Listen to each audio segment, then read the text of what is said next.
اعوذ باللہ من الشیطان اللعین الرجیم بسم اللہ الرحمن الرحیم الحمد للہ وکفا وسلام علی عبادہ الذین اصطفیٰ. درود بھیجیے محمد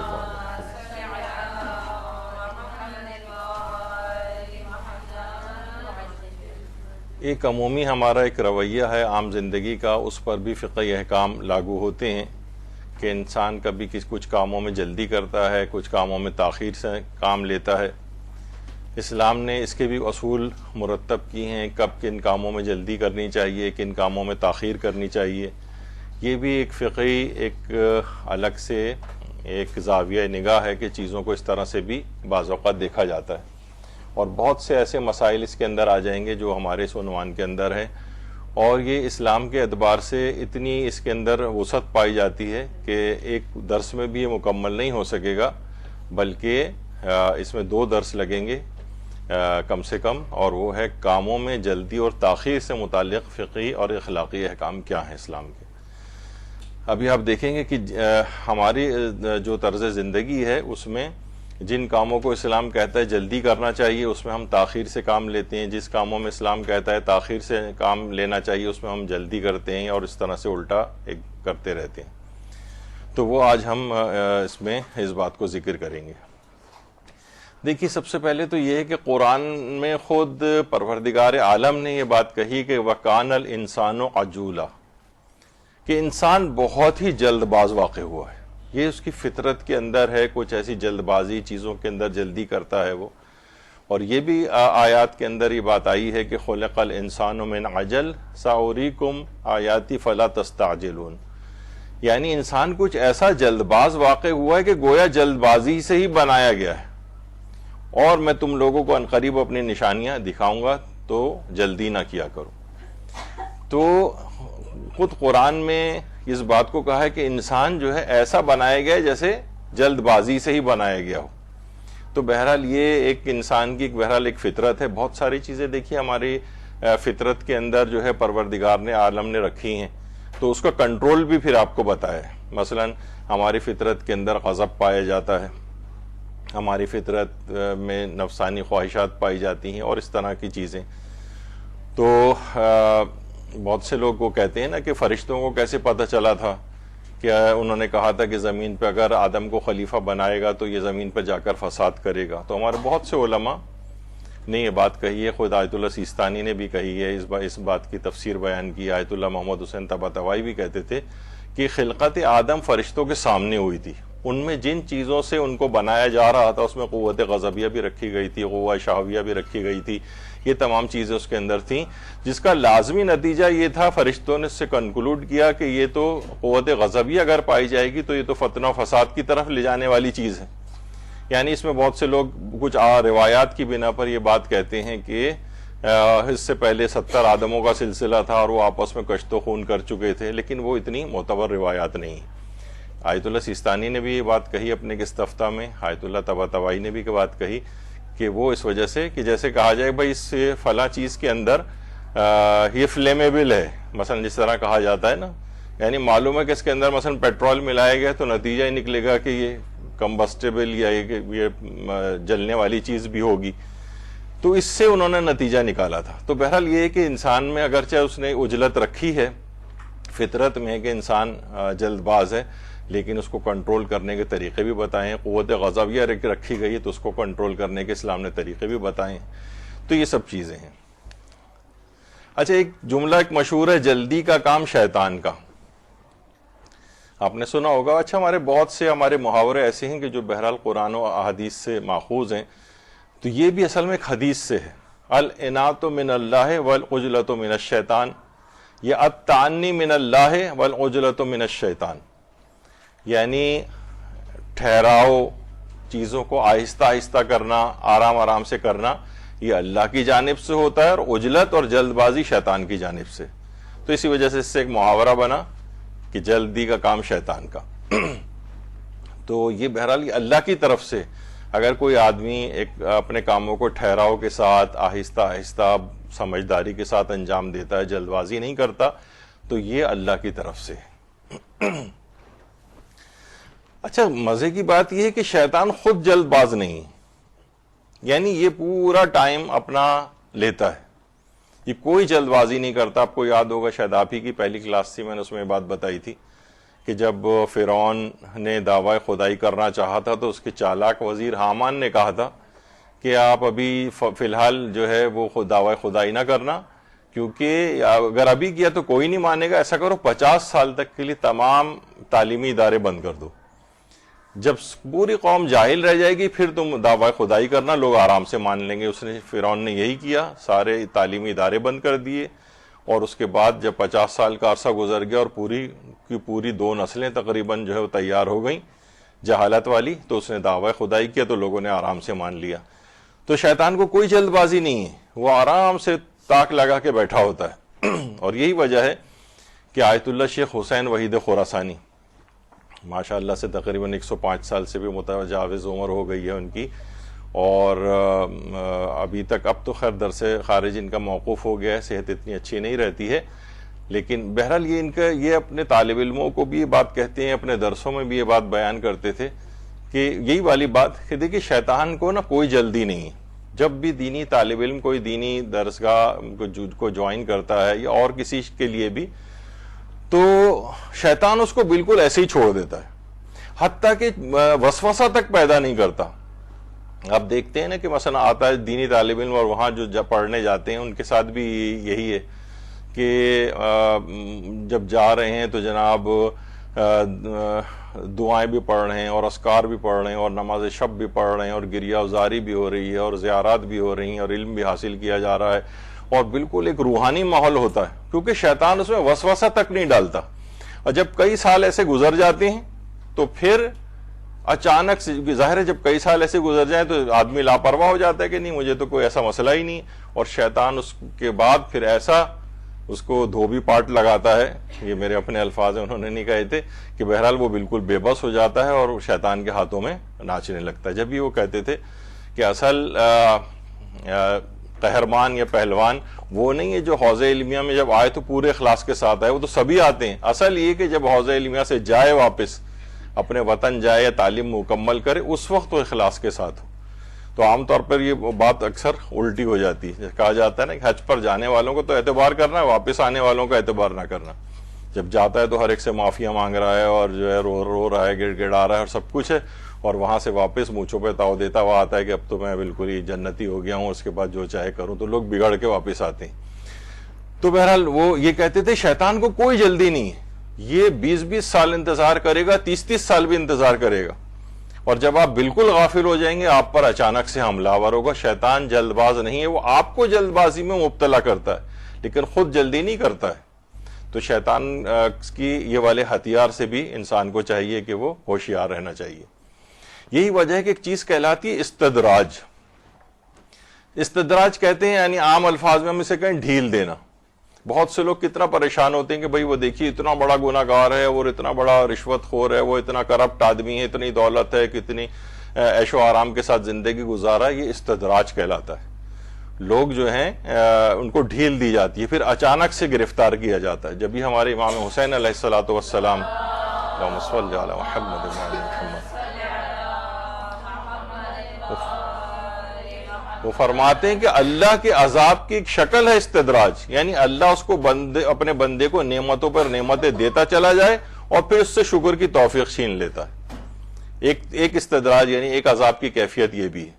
اور ایک ہے علماء اس کی کو بھی مثال کے طور پر پیش کرتے ہیں کہ جس وقت طوفان نوح آنا شروع ہوا تھا، یعنی حضرت نوح کتنے عرصے تک مسلسل لوگوں کو کہتے رہے کہ یکتا پرستی کی طرف آ جاؤ، اسلام کو قبول کر لو، لیکن اس کے باوجود لوگ نہیں آ رہے تھے. تو جب عذاب آنا شروع ہوا تو ایسا نہیں کہ ایک دم سے بس طوفان آ گیا اور جس طرح سونامی آ جاتا، ایسا نہیں تھا، بلکہ یہ کہ ہلکے ہلکے پھوار پڑنے لگی کئی دن تک. تو حضرت نوح نے لوگوں کو کہا کہ دیکھو عذاب آنا شروع ہو گیا ہے. لوگ کہنے لگے یہ عذاب ہے، اتنی زبردست ٹھنڈی ہوائیں چل رہی ہیں، پھوار پڑ رہی ہے، ایسا زبردست موسم ہوا ہے، اور آپ کہہ رہے ہیں کہ عذاب ہے. اگر یہ عذاب ہے تو ایسا عذاب آیا کرے، اس سے کیا فرق پڑتا ہے. یہ استدراج تھا، یعنی ڈھیل دی جا رہی تھی اور وہ اس کو سمجھ نہیں رہے تھے کہ عذاب کی شکل اختیار کرتا جا رہا ہے. تو استدراج اس کو بھی کہتے ہیں کہ بعض اوقات بڑے پرلطف موسم ہو رہا ہے اور بہت بہترین ہے، اس کے پتہ چلا کہ یہ آگے چل کر عذاب میں گرفتار ہونے والے. تو یہ بھی ہوتا ہے کہ جلد بازی کوئی نہیں ہے اس کے اندر. بلکہ ایک شخص نے ایک دفعہ حضرت شعیب پیغمبر خدا سے بات کہی کہ آپ بیان فرمائیں کہ میں اس قدر زیادہ گناہ کرتا ہوں، اس کے باوجود اللہ مجھ کو سزا نہیں دیتا ہے. تو فرمایا کہ بدترین سزا میں تو مبتلا ہے لیکن تجھے احساس ہی نہیں. جیسے کہا جاتا ہے نا حضرت یوسف کے بھائیوں کے لیے کہ جناب اتنا زیادہ انہوں نے حضرت یوسف نبی خدا پر مظالم کی لیکن کوئی عذاب نہیں آیا. تو ان کے متعلق یہی بات کہی گئی کہ ان سے لذت مناجات کو چھین لیا گیا تھا. بعض اوقات ہم سوچتے ہیں کہ بھائی یہ تو عذاب تو آ ہی نہیں رہا ان کے اوپر، یعنی تو اللہ عذاب دینے میں اس لحاظ سے بھی جلدی نہیں کرتا، یہ عذاب کی کوئی اور شکل مقرر کر دیتا ہے. جیسے اس شخص کو پتہ نہیں تھا اور یہ نعمتوں پہ نعمتیں یہ حاصل کر رہا تھا اور معصیت خدا بھی انجام دے رہا تھا اور حیران تھا کہ مجھ پر عذاب کیوں نہیں آ رہا ہے. تو یہ کہ تجھے توبہ کی توفیق ہی نہیں مل رہی ہے، سب سے بڑی بات یہ ہے، یہی عذاب کی ایک شکل ہے.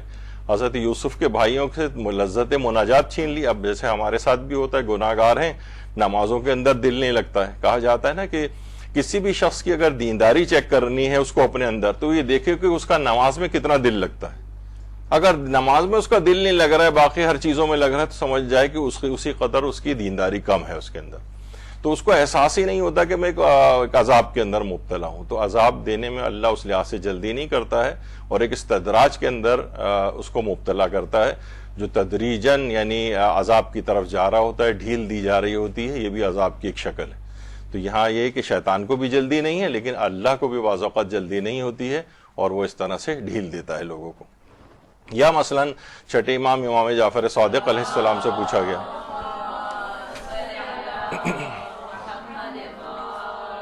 اسی استدراج کے متعلق پوچھا گیا. فرمایا اس کی ایک صورت یہ ہے کہ بندہ کوئی گناہ کرتا ہے تو وہ لکھ لیا جاتا ہے، پھر اس پر نعمتوں کی بارش کر دی جاتی ہے جس سے وہ استغفاری بھول جاتا ہے، بس وہ لائم رہ کر گناہوں میں پھنسا رہ جاتا ہے. تو انسان کو بالکل چوکنا رہنا چاہیے. نعمتوں کی بارش ہو رہی ہے، اس کے پاس ہر چیز بالکل ٹھیک ٹھاک چل رہی ہے، گھر، اولاد، مال و دولت، کوئی پریشانی نہیں ہے، فراوانی ہر چیز کی ہے. تو انسان کو ڈر جانا چاہیے کہ کہیں کوئی استدراج والی شکل تو نہیں ہے.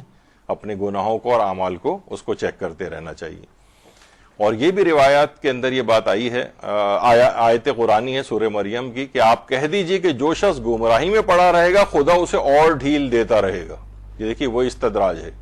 یہاں تک کہ یہ وعدے الہی کو دیکھ لیں یا عذاب کی یا قیامت کی شکل میں انہیں معلوم ہو جائے گا کہ جگہ کے اعتبار سے بدترین اور مددگاروں کے اعتبار سے کمزور ترین کون ہے. یعنی یہ خود پروردگار کہہ رہا ہے کہ اللہ ان کو ڈھیل دیتا جاتا ہے. تو یہ دماغ میں ذرا ایک اخلاقی پہلو اس کا رہنا چاہیے. بہت سی چیزیں ہم اپنی زندگی میں بہت آسانیاں دیکھ رہے ہوتے ہیں تو اس میں مبتلا ہو جاتے ہیں، ہم پہ کوئی عذاب نہیں آ رہا، اس کا مطلب ہم بالکل ٹھیک ہیں.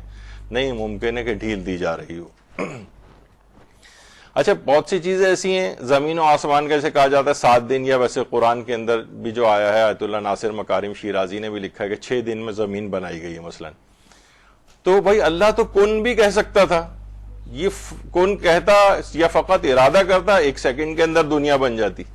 لیکن اللہ نے بھی جلدی نہیں کی بلکہ 6 دن کے اندر اس کو بنایا ہے. تو اس کی بھی بہت ایک الگ اس کی بات کی تفصیل ہے. علماء بڑے اس کی بحث میں گئے ہیں کہ آخر کیا ضرورت تھی کہ زمین و آسمان کو مثلا 6 دن میں بنانے کی یا اس طرح سے. تو اس میں پھر یہ ہے کہ اس کی بڑی حکمتیں ہیں. ظاہر ہے کہ اس طریقے سے اگر کوئی اللہ کی چیزوں کی جو حکمتیں ہیں اس کے سامنے عیاں ہوتی چلی جاتی ہیں. مثلا بچہ فوراً بس جس طرح بٹن دباتے ہیں اس طرح سے پیدا ہو جاتا، وہ پورے پروسیجر سے شکم مادر میں نہ گزرتا. ماں ایک ایک کے اندر حکمتیں رکھی گئی ہیں، اس کے ایک ایک اس کے اندر سانس میں اور اس کی ہر چیز کے اندر ثواب رکھے گئے ہیں. تو یہ اللہ نے بڑے خاص حکمتوں کے ذریعے بنایا. اسی طرح دنیا کے اندر بھی اس کی البتہ بہرحال ایک الگ تفصیل ہے، لیکن اس میں بھی ہے کہ اللہ میاں کو بھی کوئی جلدی نہیں تھی دنیا کو بنانے کے لیے. انہوں نے بھی بہرحال یہ کہ زمین کو بنانے میں اگر 6 دن لگائے ہیں تو اس کی خاص حکمتیں ہیں. اچھا، ایک اور بھی کہ جلد باز جو ہے نا احمق بھی ہوتا ہے. یہ خود فریبی کی ایک شکل ہے. حضرت امیر المومنین علی ابن ابی طالب علیہ السلام فرماتے ہیں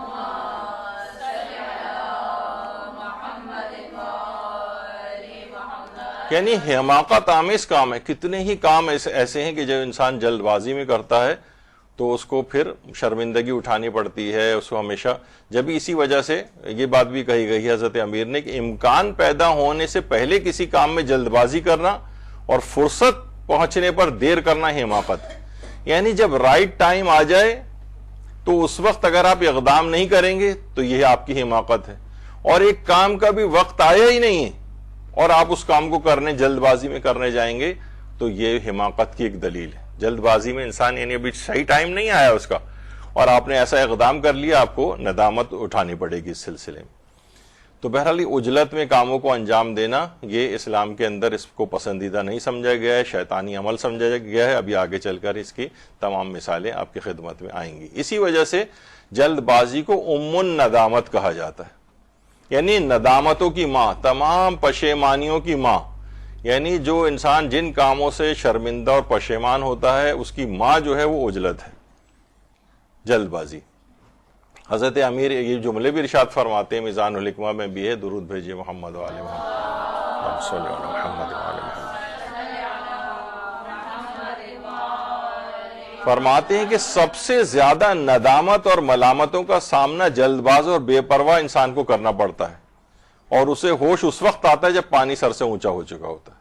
یعنی سب سے زیادہ ندامت اور ملامتوں کا سامنا جلد باز کو کرنا پڑتا ہے, یہ بے پرواہ لاپرواہ قسم کے افراد کو. تو انسان کو کبھی بھی جلد بازی نہیں کرنی چاہیے. بہت سبھی آپ جب ساری مثالیں آپ کے سامنے آئیں گی اور 2 درس انشاءاللہ مکمل ہوں گے تو آپ کے سامنے ایک پوری پکچر آئے گی کہ اسلام کیا تقاضا آپ سے کرتا ہے.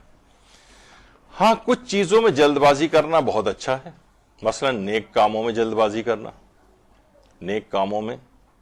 اور قرآن کی آیت ہے وَسَارِعُوا إِلَىٰ مَغْفِرَةٍ مِّن رَّبِّكُمْ وَجَنَّةٍ عَرْضُهَا السَّمَاوَاتُ وَالْأَرْضُ أُعِدَّتْ لِلْمُتَّقِينَ. اپنے پروردگار کی مغفرت اور اس کی جنت کی طرف وَسَارِعُوا, جلدی کرو, دوڑو, بھاگو. یعنی جنت جس کی وسعت زمین و آسمان کے برابر اور صاحبان تقویٰ کے لیے اسے مہیا کیا گیا. یعنی جلد بازی ویسے ممنوع ہے لیکن نیک کاموں میں جلد بازی کرنا اچھا ہے. سارے یعنی تیزی دکھاؤ. اچھا, ایک ابھی آگے چل کر بھی بات آئے گی, ایک ہوتی ہے عجلت اور ایک ہوتی ہے سرعت. یہاں سارے ہے یعنی تیزی دکھانا, جلد بازی کرنا نہیں. جلد بازی الگ چیز ہے, سرعت الگ چیز ہے. مثلا ایک آدمی ہے وہ ذرا کاموں کو ذرا فاسٹ کر لیتا ہے, فاسٹ طریقے سے, اور ایک ہوتے ہیں بالکل سلو موشن, سلو ہر چیز کر رہے ہیں. تو یہاں پر جلد بازی عجلت نہیں کہا گیا ہے کہ عجلت دکھاؤ مغفرت اور اپنے پروردگار کی یعنی نیک کاموں کی طرف یا جنت کی طرف, بلکہ یہ ہے وَسَارِعُوا یعنی سرعت کرو, تیزی دکھاؤ اس کام کے اندر, نیک کاموں کی طرف دوڑو. تو بہرحال ایک یہ ہے. اور یہ بھی پیغمبر اکرم صلی اللہ علیہ وآلہ وسلم نے فرمایا, اللہ صلی علی محمد کہ جسے جنت کا اشتیاق ہوا اس نے اچھائیوں کی طرف جلدی کی. اب اسے کوئی موقع ایسا نہیں جانے دینا چاہیے. مثلا ایک ڈائری بھی اگر آپ مینٹین کریں اور روزانہ دیکھیں کہ آج میں نے کون سے نیک کام کیے. ایک تو ہوتا ہے وہی نماز کی پڑھی ہے, وضو نماز کیا ہے, اور اس کے بعد پھر کچھ اذکار اور وہ جو آپ کے روزانہ کے روٹین کے ہیں, تسبیح پڑھی آپ نے اور سب. لیکن اس کے علاوہ اگر آپ بیٹھیں گی قلم لے کے تو وہ قلم رکا رہ جائے گا, سمجھ میں نہیں آئے گا نیک کام کون سا کیا ہے میں نے اس کے علاوہ. تو جنت کا اشتیاق ہے تو اسے اچھائیوں کی طرف جلدی کرنی چاہیے, سوچنا چاہیے آج میں کون سے نیک کام کروں.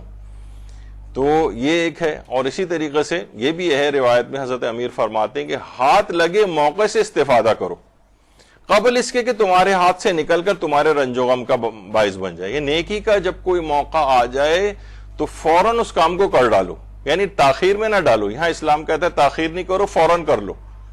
ابھی آگے چل کر آئے گا مثلا کہ صدقہ دینے کا ارادہ آپ نے کیا, بس دے ڈالیے. کوئی اور نیک کام کرنے کا ارادہ جیسی ہے, سمجھ جائیں کہ ایک فرشتہ اور ملک ہے جو آپ کے دل سے گزر گیا, اس نے نیکی کا خیال آپ کے دل کے اندر پیدا کیا, بس فوراً اس بات کو آپ پکڑ لیجئے. یہاں پر جلدی دکھانی. تو ایک تو طریقہ یہ ہے کہ نیک کاموں میں اس لحاظ سے جلدی کرنا ہے, موقع ہاتھ سے نکل گیا, ابھی کر لیں گے تو یہ سب کچھ یہ اگلے دن کے اوپر آپ نے ٹالا تو وہ کبھی نہیں آئے گی آپ کی زندگی میں. اور یہ بھی حضرت امیر المومنین علی ابن ابی طالب علیہ السلام فرماتے ہیں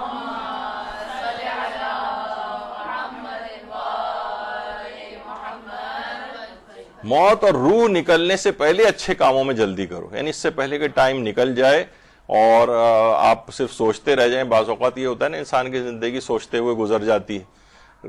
ملتا ہے نا وہ جملہ مشہور کہ قبرستان ایسے افراد سے بھرے پڑے ہیں جنہوں نے یہ سوچا تھا کہ ہم نماز کل سے شروع کریں گے.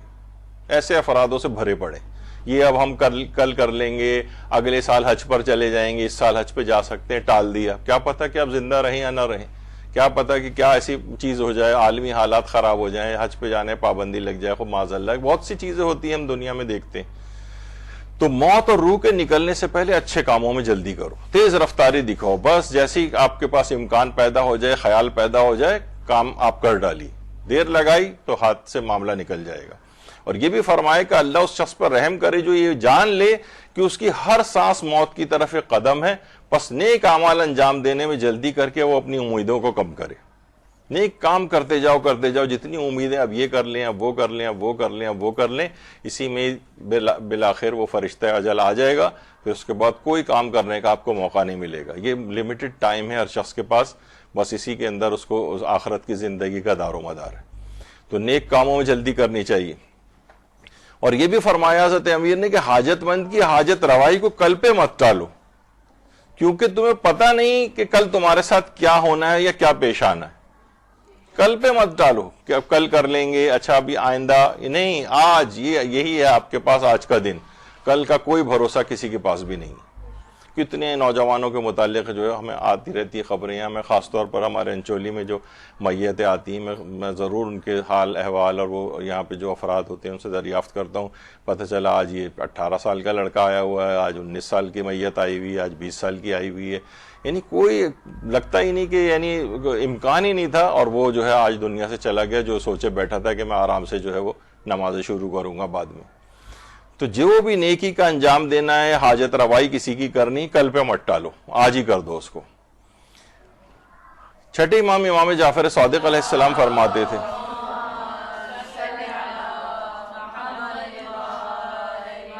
کہ میرے والد محترم فرماتے تھے جب تم نے نیکی کا ارادہ کر لیا تو پھر جلدی کرو، تمہیں نہیں معلوم کہ بعد میں کیا ہوگا. تو بہرحال یہ اس کی اہمیت ہے کہ اچانک آنے والی موت سے سب نے ڈرا ہے، کچھ پتہ نہیں کب کیا ہو جائے. تو بہرحال یہ اتنا کافی ہے اس سلسلے میں کہ انسان اس کو بالکل اپنے اس میں رکھ لے، اور کوئی دن ایسا نہیں ہو جو وہ نیکیوں کی تلاش میں نہ ہو. اور جب موقع ملے فوراً، یا موقع نہیں بھی مل رہا تو موقع نکالے اور نیکیوں کو زیادہ سے زیادہ انجام دے. اب مثلا ایسی ذکر ان کا بیچ میں نکل آیا، یہ ایک جاپانی عالم دین ہے عبداللہ سواڈا. یہ 1980 میں انہوں نے شیعت کو ویسے قبول کیا تھا، اور اس کے بعد جاپان سے پھر حوزہ علمیہ قم پڑھنے کے لیے گئے، وہاں پہ عالم دین بنے.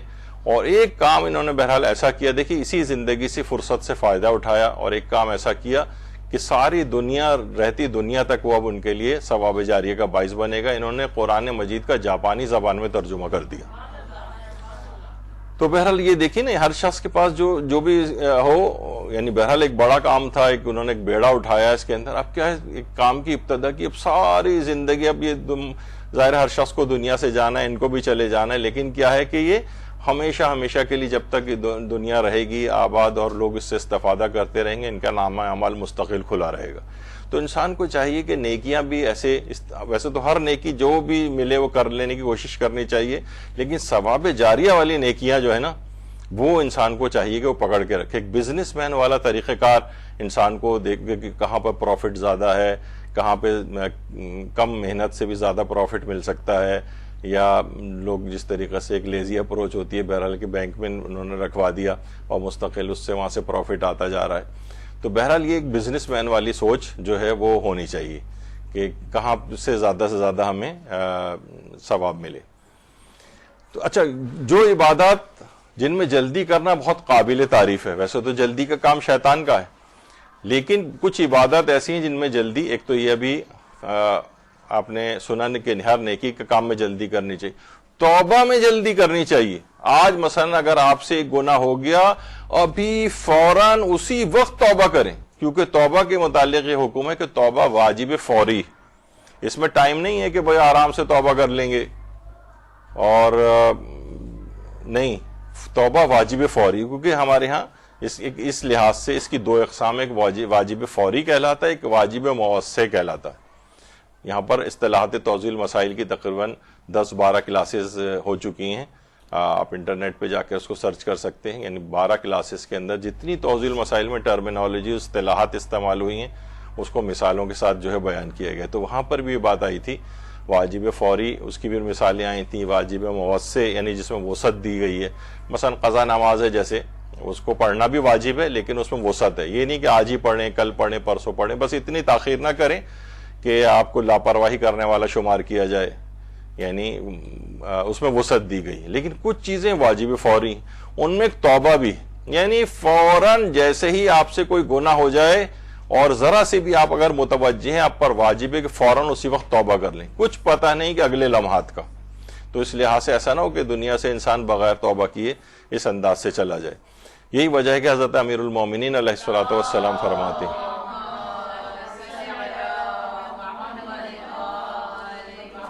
ہیں، لوگوں یہی وقت ہے پشیمان ہونے سے پہلے اور انسان کی یہ کہنے سے پہلے کہ ہائے افسوس میں نے اللہ کا قرب حاصل کرنے میں کوتاہی کی، یہ وقت نہ آ جائے، دیر نہ ہو جائے، ابھی فوراً یہی وقت ہے پشیمان ہونے کا، فوراً توبہ اللہ سے کر لو کہ یہ گناہ مجھ سے ہو گیا پروردگار، چاہے بار بار بھی ہو جائے تو بار بار توبہ کرو۔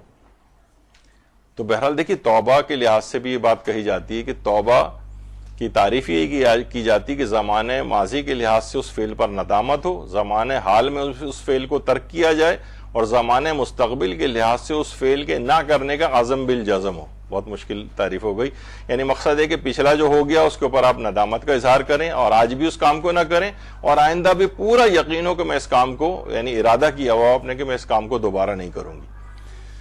تو یہ والی توبہ۔ اچھا، توبہ کی بہت سی ویسی اور اس لحاظ سے بھی ہیں اقسام کے، بہت سے توبہ ایسے ہیں کہ فقط دماغ میں یہ سوچنے سے ہی توبہ ہو جاتی ہے، کچھ میں یہ ہے کہ آپ کو کفارے ادا کرنے پڑتے ہیں، جبران ادا کرنا پڑتا ہے،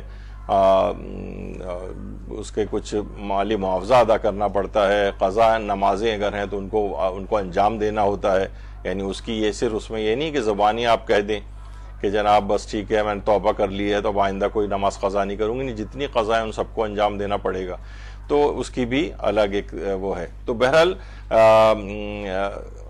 حضرت امیر فرماتے ہیں کہیں یعنی دیر نہ ہو جائے، دیر مت لگا دینا، یعنی کہ اس کے بعد تم کہو کہ پروردگار ہائے میں نے وہ وقت جو ہے اپنے گنوا دیا، میں اس وقت توبہ کر سکتا تھا، اللہ کا قرب حاصل کر سکتا تھا، وہ موقع نہ آ جائے۔ اس پچھتاوے کے موقع سے بچنے کے لیے ضروری ہے اس کام میں جلدی کرو اور فوراً توبہ کرو ابھی۔ تو بہرحال ایک تو یہ ہے، اور توبہ کی ظاہر اقسام بھی ہیں اس لحاظ سے روایات میں، پیغمبر اکرم صلی اللہ علیہ وآلہ وسلم، اللہم صلی علی محمد فرماتے ہیں ہر گناہ کے لیے توبہ ہے، مخفی گناہوں کی توبہ بھی مخفی ہے، اور علانیہ جو گناہ ہیں ان کی جو توبہ ہے وہ علانیہ ہوتی ہے۔ اچھا، اعلانیہ غلط ہے، اس میں الف دونوں جگہ پہ، علانیہ ہے صحیح لفظ، یعنی توبہ جو ہے یعنی جو اعلان آپ نے جو گناہ کیے ہیں ظاہر بظاہر لوگوں کے سامنے کی، ان کی توبہ بھی پھر آپ ظاہر بظاہر کریں، اور جو آپ نے ظاہر بظاہر سے مراد اس کے مظاہر جو ہے وہ نظر آئے، مثلا لوگوں کے سامنے بے پردگی کا گناہ ہوا تھا، اب ان کے سامنے زبردست حجاب کر کے دکھائیں۔ ایک مرد بغیر داڑھی کی زندگی گزار رہا تھا، علانیہ گناہ تھا، اب داڑھی رکھ کے لوگوں کو دکھائے۔ اسی طریقے سے جو مخفی گناہ کیے تھے اس کو ظاہر کرنے کی ضرورت نہیں، وہ اللہ سے توبہ کرے اور اس کا کمپنسیشن جو ہے وہ کرے۔ تو بہرحال یہ توبہ کی بھی اقسام ہے، صرف یہ سوچ کر نہیں رہ جانے کہ اللہ نے کہا ہے کہ توبہ میں جلدی کرو تو بس ہم نے اللہ توبہ کانوں کو کھینچا، گالوں کو پیٹا، بس ہو گئی، نہیں، اس کے لیے وہ سب اقدام کرنے پڑیں گے جو اس مخصوص گناہ کی توبہ شمار ہوتے ہیں۔ حضرت امیر یہ بھی جملے ارشاد فرماتے ہیں کہ اگر لوگ اسی وقت توبہ کر لیں جس وقت نافرمانی کرتے ہیں، دیکھیے وہی واجب فوری ہم نے اسی وجہ سے کہا، اور ایسا نہ کرنے کا ارادہ کر لیں کہ اب میں ایسا نہیں کروں گا، تو نہ ان پر عذاب کیا جائے گا، نہ ہی وہ ہلاک ہوں گے، یعنی ہلاکت ابدی مراد ہے۔ یعنی جس وقت توبہ کریں واجب ہے اسی وقت، یعنی جس وقت بھی وہ توبہ کریں جس وقت وہ اللہ کی نافرمانی کرتے ہیں، کیونکہ یہ واجب فوری ہے، جس وقت نافرمانی ہو اسی وقت فوراً آپ، اب دماغ میں اب نہیں تھا تو اب متوجہ ہو جائیے گا، مثلا آپ سے غیبت ہو گئی، فوراً آپ کو توبہ کر لینی، فوراً متوجہ ہو جائیے، اس کو آئندہ طرف ٹالیے نہیں، اس کی طرف نظر اندازی سے کام نہ لیں۔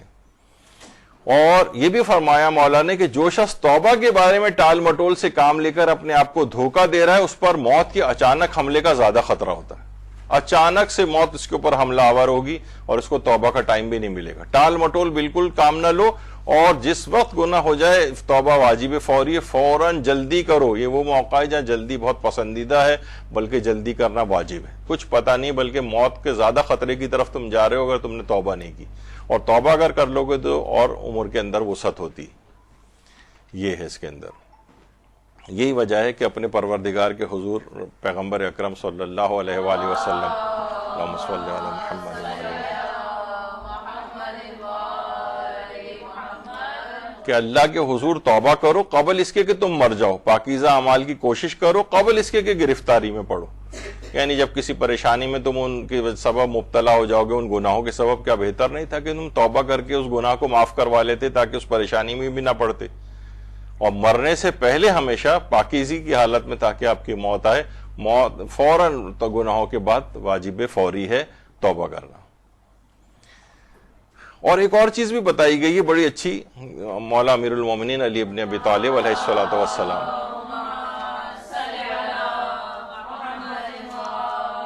کہ توبہ قبول ہونے کا سب سے بہترین وقت بتایا کہ جب تم پر مصیبتیں ٹوٹ رہی ہوں اور نعمتیں تم سے دور ہو رہی ہوں, تو صدق نیت اور رجوع قلب سے اپنے پروردگار کی طرف متوجہ ہو جاؤ, تو وہ چھن جانے والی نعمتوں کو واپس پلٹا دے گا اور ہر خرابی کی اصلاح فرما دے گا.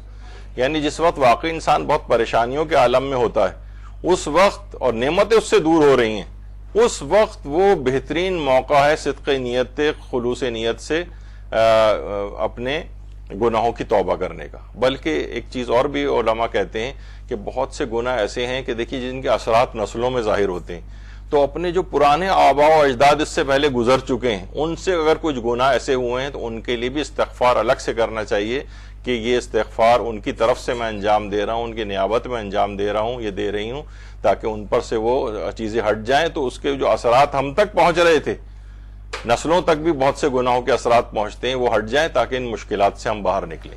یعنی جب نعمتیں ٹوٹ رہی ہوں تو اپنے پرانے جو گزر چکے ہیں اس دنیا سے بزرگان, ان کے لیے بھی استغفار کرنا چاہیے. تو یہ ایک دماغ میں رہنا چاہیے. بہرحال اچھا, جو چیزیں واجب فوری ہیں جس میں فوراً جلدی دکھانی اور تاخیر نہیں کرنی چاہیے, ان میں ایک سلام کا جواب دینا ہے. یہ واجب فوری کی مثال ہے. یعنی جیسی کوئی کہے فوراً آپ, اگر اس نے سلام کیا تو فوراً اس کو سلام کا جواب دیں.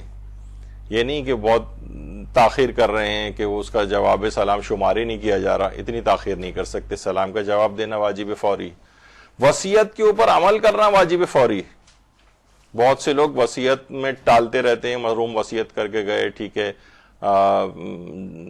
فلاں مثلا رشتہ دار کو اتنا مال دے دینا میرے میراث میں سے, اب وہ ٹال رہے ہیں, اس کو مہینوں لگا رہے ہیں, اور اس کے اندر کہ نہیں ابھی تو ہم نے کوئی تقسیم کی نہیں, ابھی تو ان کا غم ہی تازہ ہے وغیرہ.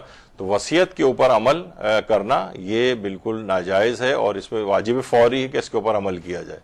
آیت اللہ سیستانی نے بھی توضیح المسائل جامع کے اندر اس موضوع کو الگ سے لکھا ہے, اور یہ بات کہی ہے کہ جو وصی ہے, جس کو وصیت کی گئی ہے, اس پر متوفی کی طرف سے جو وصیتیں کی ہیں اس پر واجب ہے کہ وہ عمل کرے, اور اس میں کوئی سہل انگاری سے کام لینا اور کہ وہ وصیت کا اجرا نہ ہونے پائے تو یہ گناہ میں شمار کیا جاتا ہے. انہوں نے لکھا ہے اپنے توضیح المسائل جامع میں کہ اس میں لاپرواہی سے کام لینا, سہل انگاری سے کام لینا, تو اور کوئی عذر بھی نہ ہو اس کا, اور بلا وجہ ہی آپ وصیت کے اوپر عمل نہیں کر رہے, تو یہ گناہ شمار کیا جاتا ہے. یعنی یہ واجب فوری ہے وصیت کے اوپر عمل. اسی طریقے سے میراث کی تقسیم, میراث کی تقسیم بھی واجب فوری ہے. جو ہمارے ہاں سب سے زیادہ کوئی مسئلہ اگر کوئی نیگلیکٹڈ ہے نا, نظر انداز کیا جانے والا ہے ہمارے معاشرے کے اندر, تو وہ میراث کی تقسیم.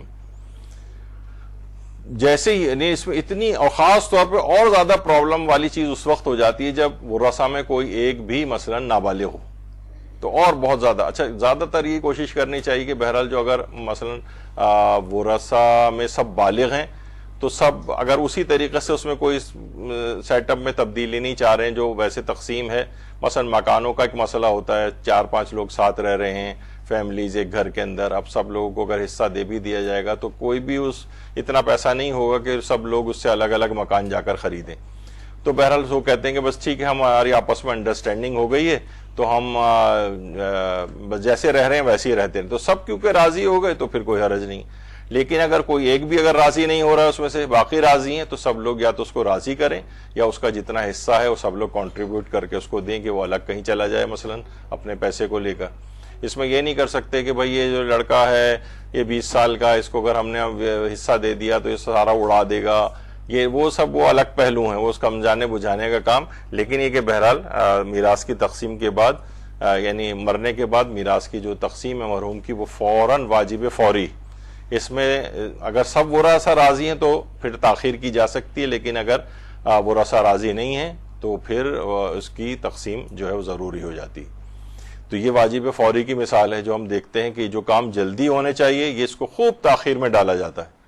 اور یہ ایک ایک دن, بلکہ آغا سیستانی نے تو اشکال بھی ظاہر کیا ہے کہ مثلا بہت سارے لوگ رہ رہے ہیں اور تقسیم نہیں کر رہے. انہوں نے کہا ٹھیک ہے یہ ہمارا کمرہ ہے, ہم اسی کے اندر ہی مثلا نماز پڑھ رہے ہیں, ہم پہلے بھی اسی کے اندر رہتے تھے تقسیم کیے بغیر. وہ کہتے ہیں جب تک دوسرا فریق اجازت نہ دے تب تک اس کے لیے اس نماز بھی اس میں پڑھنے میں اشکال ہے. تو بہرحال یہ ایک مسئلہ اس کے اندر آتا ہے کہ میراث کی تقسیم یہ واجب فوری ہے. اسی طریقے سے یہ بھی ضروری ہے کہ بہت سے لوگ ہوتا ہے نا کہ مرحوم کے اوپر مثلا حج بھی اگر واجب تھا تو اب میراث ہی اتنی کہ بھائی مثلا 20 لاکھ روپے ملے ہیں اور اس کے اندر مثلا صرف حج ہو سکتا ہے, یا مثلا 16-17 لاکھ ہیں آج کل گورنمنٹ اسکیم کا جو تقریباً حج اتنا بن رہا ہے, تو چاہے ایک پیسہ بھی ورثہ کو نہ ملے اس سے حج کروانا واجب ہے. اگر ان کی اپنی زندگی میں حج ان پر واجب تھا تو واجب ہے کہ اس چاہے ایک میراث میں سے ایک بھی چیز نہ بچے, فوراً اسی سال ہی واجب ہے. یہ نہیں کر سکتے کہ بھائی چلو ابھی ہم بینک میں تھوڑا رکھ کے پروفٹ لے لیتے ہیں, 3-4 سال بعد کسی کو حج پہ بھیج دیں گے ان کی طرف سے. نہیں, یہ کرنے کی اجازت نہیں. اسی سال ہی اگر پاسبل ہے اس وقت حج کی وہ کھلے ہوئے ہیں درخواستوں کے ڈیٹ, تو آپ اسی میں ہی ضروری ہے کہ ہر صورت میں اس میں حج کروائے جائے مرحوم کی طرف سے, چاہے ورثہ کو کچھ بھی نہ ملے. یہاں پر یہ ہوتا ہے کہ لوگ کہیں گے بھائی یہ کیا بات ہوئی, ہمارے پاس تو کچھ بچے گا ہی نہیں. نہیں بچے, یہ کس نے کہا ہے کہ بچنا ضروری ہے؟ اس کے پہلے مالی واجبات اتارے جاتے ہیں مرحوم کے, پھر میراث تقسیم ہوتی ہے. مالی واجبات جس میں قرضے بھی آ جاتے ہیں اور اس میں حج کے اخراجات بھی آ جاتے ہیں اور بھی چیزیں آتی ہیں. تو بہرحال یہ واجب فوری, اس کو ٹالا جاتا ہے مرحوم کے, اور لوگ پیسہ دبا کے بیٹھے ہوتے ہیں اس طرح سے, جبکہ ایسا نہیں کرنا چاہیے. اچھا ایک چیز اور بھی ہے, جواب دینے میں بڑی جلدی کرنا, جسے ہم حاضر جوابی کہتے ہیں. بڑی اچھی چیز ہے, بڑی اچھی چیز شمار ہوتی ہے. فلاں شخص بڑا حاضر جواب ہے, بڑی کوالٹی. آیت اللہ عبداللہ فاطمی نے فرماتے تھے کہ اگرچہ یہ چیز اچھی شمار ہوتی ہے عام معاشرے میں, لیکن میں آپ کو کہتا ہوں کہ آپ حاضر جواب نہ بنیں. دیکھیے حاضر جوابی میں ہمیشہ کچھ نہ کچھ ایسی گڑبڑ ہو جاتی ہے کہ آپ کے منہ سے ایسے الفاظ نکل جاتے ہیں کہ جو کہ آپس کی دشمنی کا بھی سبب بن جاتے ہیں. مثلا آپ نے ایسا جواب دیا کہ سب لوگ ہنس پڑے, وہ بیچارہ جس کو جواب دیا تھا وہ ایک شرمندہ ہو گیا سب کے سامنے. تو حاضر جوابی میں تو یہ ہوتا ہے نا کہ آپ نے فوراً دوسرے کو, اچھا کچھ بعض اوقات تو اسلام کے لحاظ سے بہت سی حاضر جوابیاں ہوتی ہیں. مثلا مومن طاق امام کے صحابی تھے, ان کی حاضر جوابی بڑی مشہور تھی. یعنی مخالفین کو جو عام زندگی والے حاضر جوابی نہیں, یعنی وہ اسلام کی حقانیت کے لیے حاضر جواب تھے. یا جیسے ایک مولوی صاحب کا بتایا جا رہا تھا, کہیں میں نے پڑھا تھا کہ پتہ چلا گاؤں دیہات میں کوئی ایک شخص وہاں پر مسجد کے اندر آ گیا, لوگ اسے پکڑ کے باہر نکال رہے تھے, نکل نہیں رہا تھا. کہا کہ کیا وجہ ہے کہ بھائی اس کو بلایا کہ تم کون ہو؟ کہنے لگا میں اس زمانے کا نبی ہوں. وہ آدمی سے نکالا جا رہا تھا. تو مولوی صاحب نے کہا کہ میں اس زمانے کا اللہ میاں ہوں, میں حکم دیتا ہوں اے نبی تم مسجد سے باہر نکل جاؤ. اب یہ ایک ایسی چیز ہے کہ ایک حاضر جوابی والی, بہرحال ایک اسلام کی اس کے اندر ایک ظاہر ہوتی ہے حقانیت, لیکن بعض اوقات دل آزاری کا سبب بھی بن سکتی. جوش ملی آبادی کے متعلق بہرحال کیونکہ کتابوں میں لکھا ہوا ہے, ان کے ایک پٹھان دوست تھے. اچھا اس میں کوئی بھی لوگ, میں لائٹر نوٹ میں سنا رہا ہوں, ایسا نہ ہو کہ لوگ اس کو بھی غلط اس میں لے جاتے ہیں کہ کوئی ریسسٹ ہیں یا کوئی اس طرح کی کوئی بات ہو رہی ہے. نہیں, ایسی بات نہیں ہے. تو انہوں نے اپنے دوست کے اوپر ایک ٹانٹنگ کی کہ بھائی ہم نے سنا ہے کہ پشتو جو ہے جہنمیوں کی زبان ہے. تو ان کے دوست نے حاضر جوابی سے کہا پھر تو آپ کو سیکھ لینی چاہیے. تو اب یہ کیا ہے کہ حاضر جوابی شمار ہوتی ہے، لیکن ممکن ہے دوسرے کو ایک دم سے اس سے ایک ایسی چیز پیدا ہو جائے اس کے دل میں کہ جو کوئی نفرت کا یا عداوت کا سبب بن جائے. تو بہرحال یہ ایک چیز ہے کہ فوراً جواب دینا، تو ہمیشہ تأمل کے ساتھ آپ جواب دیجئے، یعنی روک کے اپنے آپ کو دیکھیں کہاں جملے کون سے آپ کو استعمال کرنے. بعض اوقات واقعی ایسے جملے آ رہے ہوتے ہیں کہ اس وقت ہم یہ جملہ کہیں گے اور محفل زعفران زار بن جائے گی، اور دوسرے کی بالکل ایک لحاظ سے وہ لوگوں کے سامنے رسوا ہو جائے گا، یا کوئی بھی اس طرح کی بات کہ کم سے کم لوگوں کے سامنے اس کی حیثیت کم ہو جائے گی. ہمیشہ انسان کو اپنے آپ کو کوشش کر کے روک لینا چاہیے. آپ دیکھیں بعض اوقات ہر بات کا جواب دینا بھی ضروری نہیں ہوتا ہے. ہمارے یہاں لوگ یہ سوچتے ہیں کہ بھائی یہ کیا ہے نا، اس نے تو مجھے بھی ہے کہ میں اس کو جواب دوں. نہیں ہے ضروری جواب دینا. آپ اس بات سے نکل جائیے، آگے بڑھ جائیے. پلوں کے نیچے سے پانی جو ہے وہ بہتا رہتا ہے، آگے بڑھتا رہتا ہے، ساری کثافتیں اور علائشیں نیچے سے نکل جاتی ہیں، کچھ نہیں بس آپ. لیکن اس موقع پہ اگر آپ نے بول دیا تو وہ آگے تک بہت سلسلہ چلے گا، دل میں ایک عداوت و دشمنی پیدا ہوگی. تو انسان کو ہمیشہ چاہیے کہ کوئی دیکھے کہ کہاں پر یہ جملہ اس کا کہنا صحیح ہے، کب نہیں. یہی وجہ ہے کہ وقت شہادت تھا امیر المومنین علی ابن ابی طالب علیہ السلام نے اللہم صلی علی محمد جو وصیتیں کی تھی، کتنی اہم وصیتیں تھیں. اس میں ایک وصیت تھی امام حسن و امام حسین سے، بیٹا میں تمہیں اللہم صلی علی محمد وآل محمد، کہ میں تمہیں بول چال میں جلد بازی کرنے سے منع کرتا ہوں. کتنی اہم بات ہے، یعنی کہ مولا بستر شہادت کے اوپر یہ وصیتیں کر رہے ہیں. بول چال میں جلد بازی، یہی حاضر جوابی جس کو کہا جاتا ہے نا، یعنی جلد بازی سے تعامل کے ساتھ جواب دو کہ کب تمہیں کون سی بات کہنی ہے، کب نہیں کہنی ہے، اس کو دیکھو. ایک ڈاکٹر صاحب کا یہ ایس ایم ایس جلد بازی کا جو نتیجہ کہ وہ کوئی پوچھ رہا ڈاکٹر صاحب محمد اکرم کی پیشاب کی نلکی کب نکلوانی ہے، تو جواب میں ڈاکٹر صاحب نے جلدی جواب دیا خیر مبارک آپ کو بھی عید مبارک، یعنی پڑھے بغیر جلد بازی میں جواب دینا، یعنی اسے کوئی سینس نہیں ہے. تو لوگوں نے بھیجا میں کہ دیکھیے یہ ڈاکٹر صاحب نے یہ جواب دیا ہے. تو بہرحال یعنی یہ کیا ہے جلد بازی، اس سے انسان بے آبرو بھی ہوتا ہے، جو ہے وہ لوگوں میں اس کی حیثیت کم ہو جاتی ہے کہ بھئی یہ تو اچھی طریقہ سے انہوں نے پڑھا بھی نہیں اور دیکھیے اس طرح سے جواب دے دیا. تو اس سے انسان کو اچھا اسی طریقے سے کچھ چیزیں سے کھانے پینے میں جلد بازی اور تیز رفتاری. شادیوں کے اندر جائیں تو اب لوگوں کی تو عجیب و غریب، انہیں پتا ہے کہ مثلا کولڈ ڈرنک کی بوتل آج کل ایک بوتل سے کام نہیں چلتا، تو ایک بوتل لے کر آتے ہیں، اس میں پی کے تھوڑا سا رکھ دیتے ہیں، معلوم ہے جھوٹی بوتل کو کوئی نہیں پیے گا، اور ایک اور بوتل اس کے بعد لے کر آتے ہیں. اچھا ایک تو چیز کھانے پینے میں جلد بازی اور تیز رفتاری. جتنی انسان تیز رفتاری کے ساتھ کھاتا ہے، جلدی میں کھاتا ہے، اتنا ہی ایک تو اوور ایٹنگ کا شکار ہوتا ہے، اوبیسٹی اس کی زیادہ بڑھنے لگتی ہے، موٹاپا وغیرہ. تو کھانے پینے میں انسان کو یہ جلد باز نہیں ہونا چاہیے. اچھا اس کی ایک سائنٹیفک ریزننگ بھی ہوتی ہے، یعنی خاص ٹائم کے بعد برین کو سگنل جاتے ہیں کہ پیٹ بھر گیا ہے، یا بلڈ گلوکوز کے لیولز وغیرہ وہ برین کو سگنل دیتے ہیں. اگر آپ بہت تیز رفتاری کے ساتھ مثلا بہت ایک ہوتا ہے نا، بس اس طریقے سے لوگ بس کھانا منہ میں جاتا اور نگلتے ہیں، اتنا فاسٹ کھا رہے ہوتے ہیں، تو اس سے کیا ہوتا ہے کہ برین کو سگنل ہی نہیں جاتے اور وہ زیادہ کھاتا چلا جاتا ہے. تو ڈائٹنگ کا بھی ایک اصول ہے کہ بہت سلو کھائیں آپ، یعنی چاہے آپ تھوڑی دیر بعد ہی دیکھیں گے جب وہ برین کو سگنل چلے جائیں گے تو اس کا کھانے کو دل ہی نہیں چاہے گا، مزید کھانے کو چھوڑ دے گا.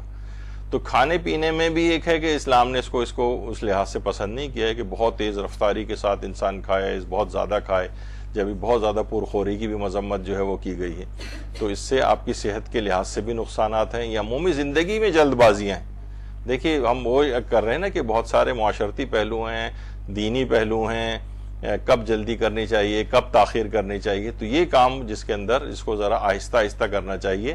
جب یہ کہ کیوں ہے کہ گرم کھانے کو جو اچھا شمار نہیں کیا گیا ہے، مکروہات یا ناپسندیدہ شمار کیا گیا ہے کہ انسان بہت تیزی سے گرم کھانا کھا رہا ہے. نہیں، ہلکے ٹھنڈا کر کے تھوڑی تاخیر ہو جائے گی، جتنا ٹائم لگے گا اتنا برین کو دیر سے یعنی جلدی سگنل جائیں گے، یعنی جو ٹائم ہے اس کے بعد آپ کھائیں گے تو آپ کا اتنا زیادہ دل بھی نہیں چاہے گا کھانا کھانے کو. تو جتنا ایک آپ کی جسم کی نیڈ ہے اتنا صرف جائے گا. تیز رفتاری سے کھانے میں ہمیشہ آپ دیکھیں گے جو بہت فاسٹ کھاتے ہیں وہ لوگ وہ موٹاپے کی طرف اور دیگر بیماریوں کی طرف مائل ہو جاتے ہیں. یہ جیسے میں نے بھی کہا کہ سرعت یا تیزی ہونا الگ چیز ہے، جلد بازی ایک الگ چیز ہے. جلد بازی تو یہی ہے کہ ابھی پکی رہا ہے تو آپ نے کچا ہی اتار کے کھانا شروع کر دیا، ایک تو یہ، اور ایک ہے بہت فاسٹ کھانا۔ اچھا، جلد بازی کے باعث کتنے حادثات بھی ہوتے ہیں، کتنے حادثات ہوتے ہیں جلد بازی کے باعث۔ یعنی حضرت رسول خدا صلی اللہ علیہ وآلہ وسلم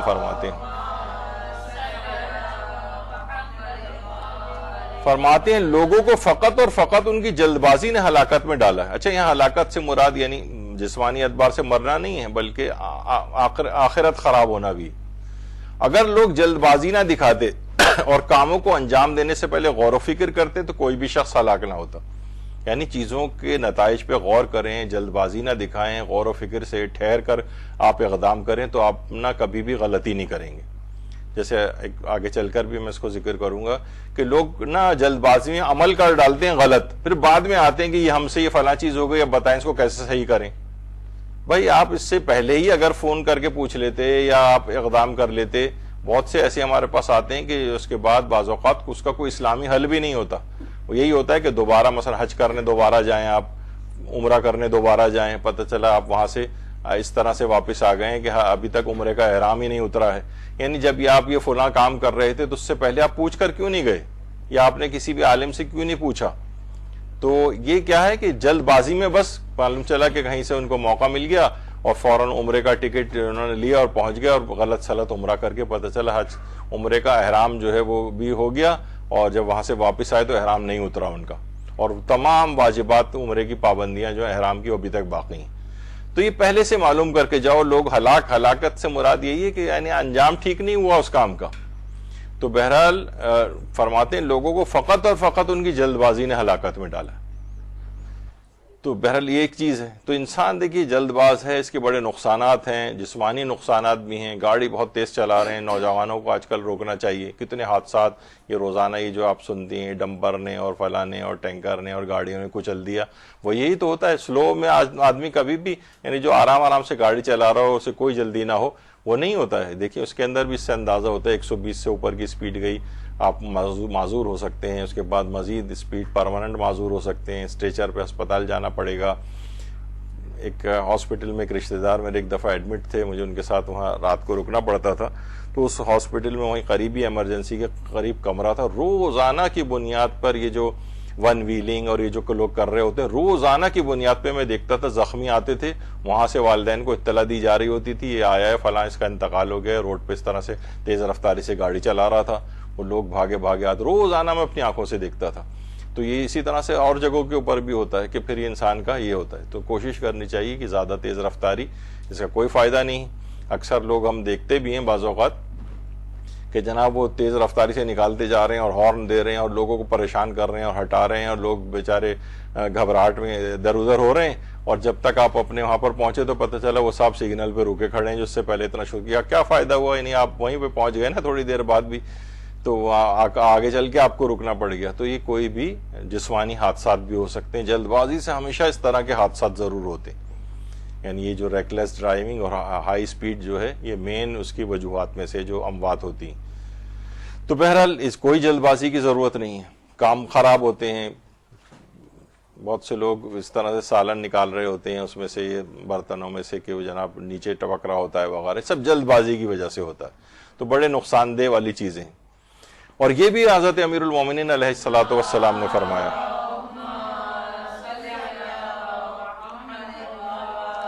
کہ بہت کم ایسا ہوتا ہے کہ جلد باز آدمی صحیح رائے تک پہنچ جائے، یعنی صحیح ڈیسیجن پہ نہیں پہنچ سکتا کبھی بھی جلد آدمی، یعنی اس سے غلط فیصلے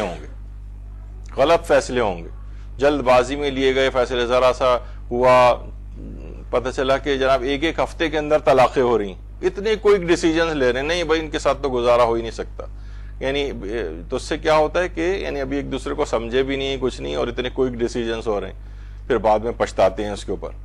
تو جلد باز آدمی کبھی صحیح رائے یعنی صحیح فیصلے تک نہیں پہنچ پاتا، اور یہ بھی ہمارے امام حسن مجتبیٰ علیہ الصلوۃ والسلام نے فرمایا۔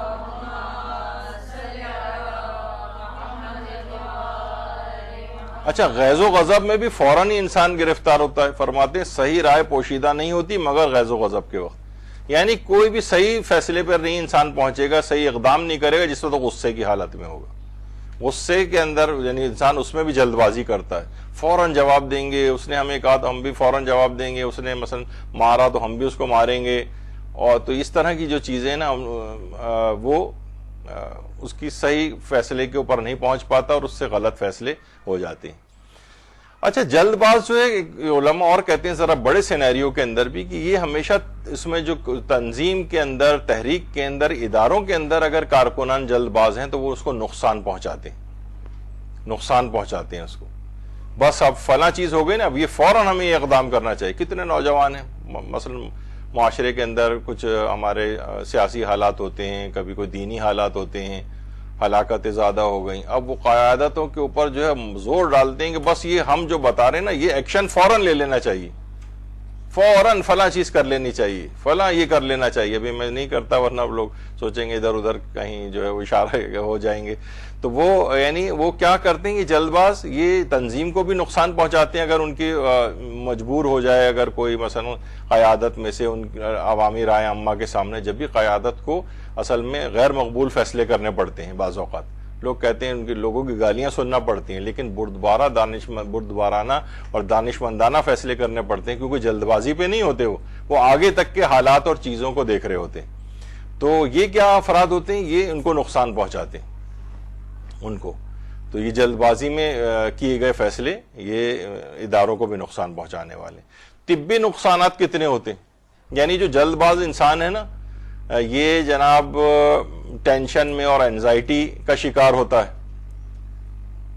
تو بہت ساری چیزیں بھی ایسی ہیں جیسے ہری سکنس جسے کہا جاتا ہے، ہمارے کارڈیولوجسٹ افراد جو ہیں ایک ٹرم استعمال کرتے ہیں ہری سکنس، یعنی وہ اس کو بڑی ایکسٹریم ارجنسی ہوتی ہے، ہر وقت وہ ٹائم دیکھ رہا ہوتا ہے، مثلا کہ جناب فلاں جگہ پہ مجھے ایگزیکٹ ٹائم پہ پہنچنا ہے۔ ایک صاحب تھے وہ کارڈوں پہ لکھا ہوتا ہے نا شادی کے کہ جناب بارات 8:30 بجے اور اس کے بعد کھانا جو 9:30 بجے، تو یہاں تو یہ ہوتا ہی نہیں، وہ ٹھیک 8:30 بجے پہنچ جاتے تھے، 1 گھنٹہ وہاں بیٹھے رہتے تھے، ایک آدمی بھی نہیں آتا تھا، ظاہر 9:30 تک وہاں سے واپس آ جاتے تھے اسی طرح سے۔ تو بہرحال یہ اس طرح کے جو جلد باز ہر وقت گھڑی دیکھتے رہتے ہوں، مثلا معلوم ہے کہ جب اب نہیں ہے تو اپنے ٹائم پر آپ آئیے۔ ان کے ساتھ طبی نقصانات کیا ہوتے ہیں کہ جناب ان کو ٹینشن اور اینزائٹی کا شکار ہو جاتے ہیں لوگ، اور اس کے علاوہ ان کے جو ہے اسٹمک پرابلمز ان کے ساتھ ہوتی ہیں، اریٹیبل باول سنڈروم ایک چیز ہمارے کہلاتی ہے، آنتوں کی حرکت ان لوگوں کی تیز ہو جاتی ہے، بلڈ پریشر جو ہے ان لوگوں کو ہونے لگتا ہے، اچھا اسی طریقے سے مثلا موٹاپا وغیرہ ان کو ہونے لگتا ہے، ڈائبٹیز کے امکانات جو ہیں ان کے بڑھ جاتے ہیں، انسومنیا یہ جو سلیپ ڈس آرڈرز ہوتے ہیں، رات کو نیند نہ آنا، یہ ان جلد باز افراد کے یہ طبی نقصانات بھی ہوتے ہیں۔ یعنی اپنے آپ کو کنٹرول کرو بھائی، اگر یہ تم یہ ہر چیز میں اس طرح سے جلد بازی رہے تو تمہارے اپنے جسم کے لیے نقصان دہ، یعنی لیکن مثلا نہیں سوچ رہے ہوتے اس کو۔ تو یہ اگر خاندانوں میں افراد میں جو آپ کے اس طرح کے افراد ہوں کہ تو ان کو یہ بھی بات سمجھانی چاہیے کہ جلد بازی تمہاری صحت کے لیے بھی نقصان دہ، کاموں کو ٹھہر ٹھہر کر آرام سے کرو، سوچ سمجھ کے کرو، کوئی جلدی کی ضرورت نہیں، ورنہ اس کے طبی نقصانات بھی ہوں گے۔ جلد بازی میں انسان میری اپنی ایک رشتہ دار ہے، ان کے ساتھ ہے کہ 10-20 دفعہ تو میں ہی سن چکا ہوں کہ سیڑھیوں سے گر گئی ہوں۔ اتنی دفعہ کون آدمی گرتا ہے؟ اس وجہ سے کہ بس وہ ہے کہ جلدی میں تیزی سے اترنا ہے، تو بھائی یہ اس طرح سے یہ اس کے کام ٹھیک نہیں ہوتے ہیں جلدی کے۔ ہاں کچھ چیزوں میں جلدی جو ہے پسندیدہ بھی، جس میں کہا جاتا ہے، روایات میں بھی بات آئی ہے، شادی کی عمر میں جلدی کرنا، اس کو اسلام نے پسندیدہ سمجھا ہے، کیونکہ دیر کرنے میں اس میں نقصانات ہیں، اس میں کہ ابھی جناب یہ ہو جائے تو وہ ہو جائے، تو ابھی پڑھ لے تو ابھی جاب کر لے، تو یہ لڑکوں کے سلسلے میں بھی ہوتا ہے، ابھی اپنا گھر کر لے، ابھی تو گاڑی بھی نہیں ہے اس کے پاس، باقی سب لوگ سب رہ رہے ہیں، لیکن جب شادی کرنی ہے تو اس کو ہر چیز الگ الگ کرنی ہے۔ آپ خود سوچیں پھر ان کو ہے کہ جناب لڑکا اوور ایج بھی نہ ہونے پائے، تو جب وہ اتنی جلدی عمر میں آپ مثلا ایک جوان آدمی سے بھی شادی ہونی ہے تو یعنی پھر وہ کیسے ممکن ہے کہ اس میں گھر بھی بنا لے گا، تو گاڑی بھی لے لے گا، تو سب چیز ہو جائیں گی اس کی۔ تو شادی کی عمر میں جلدی۔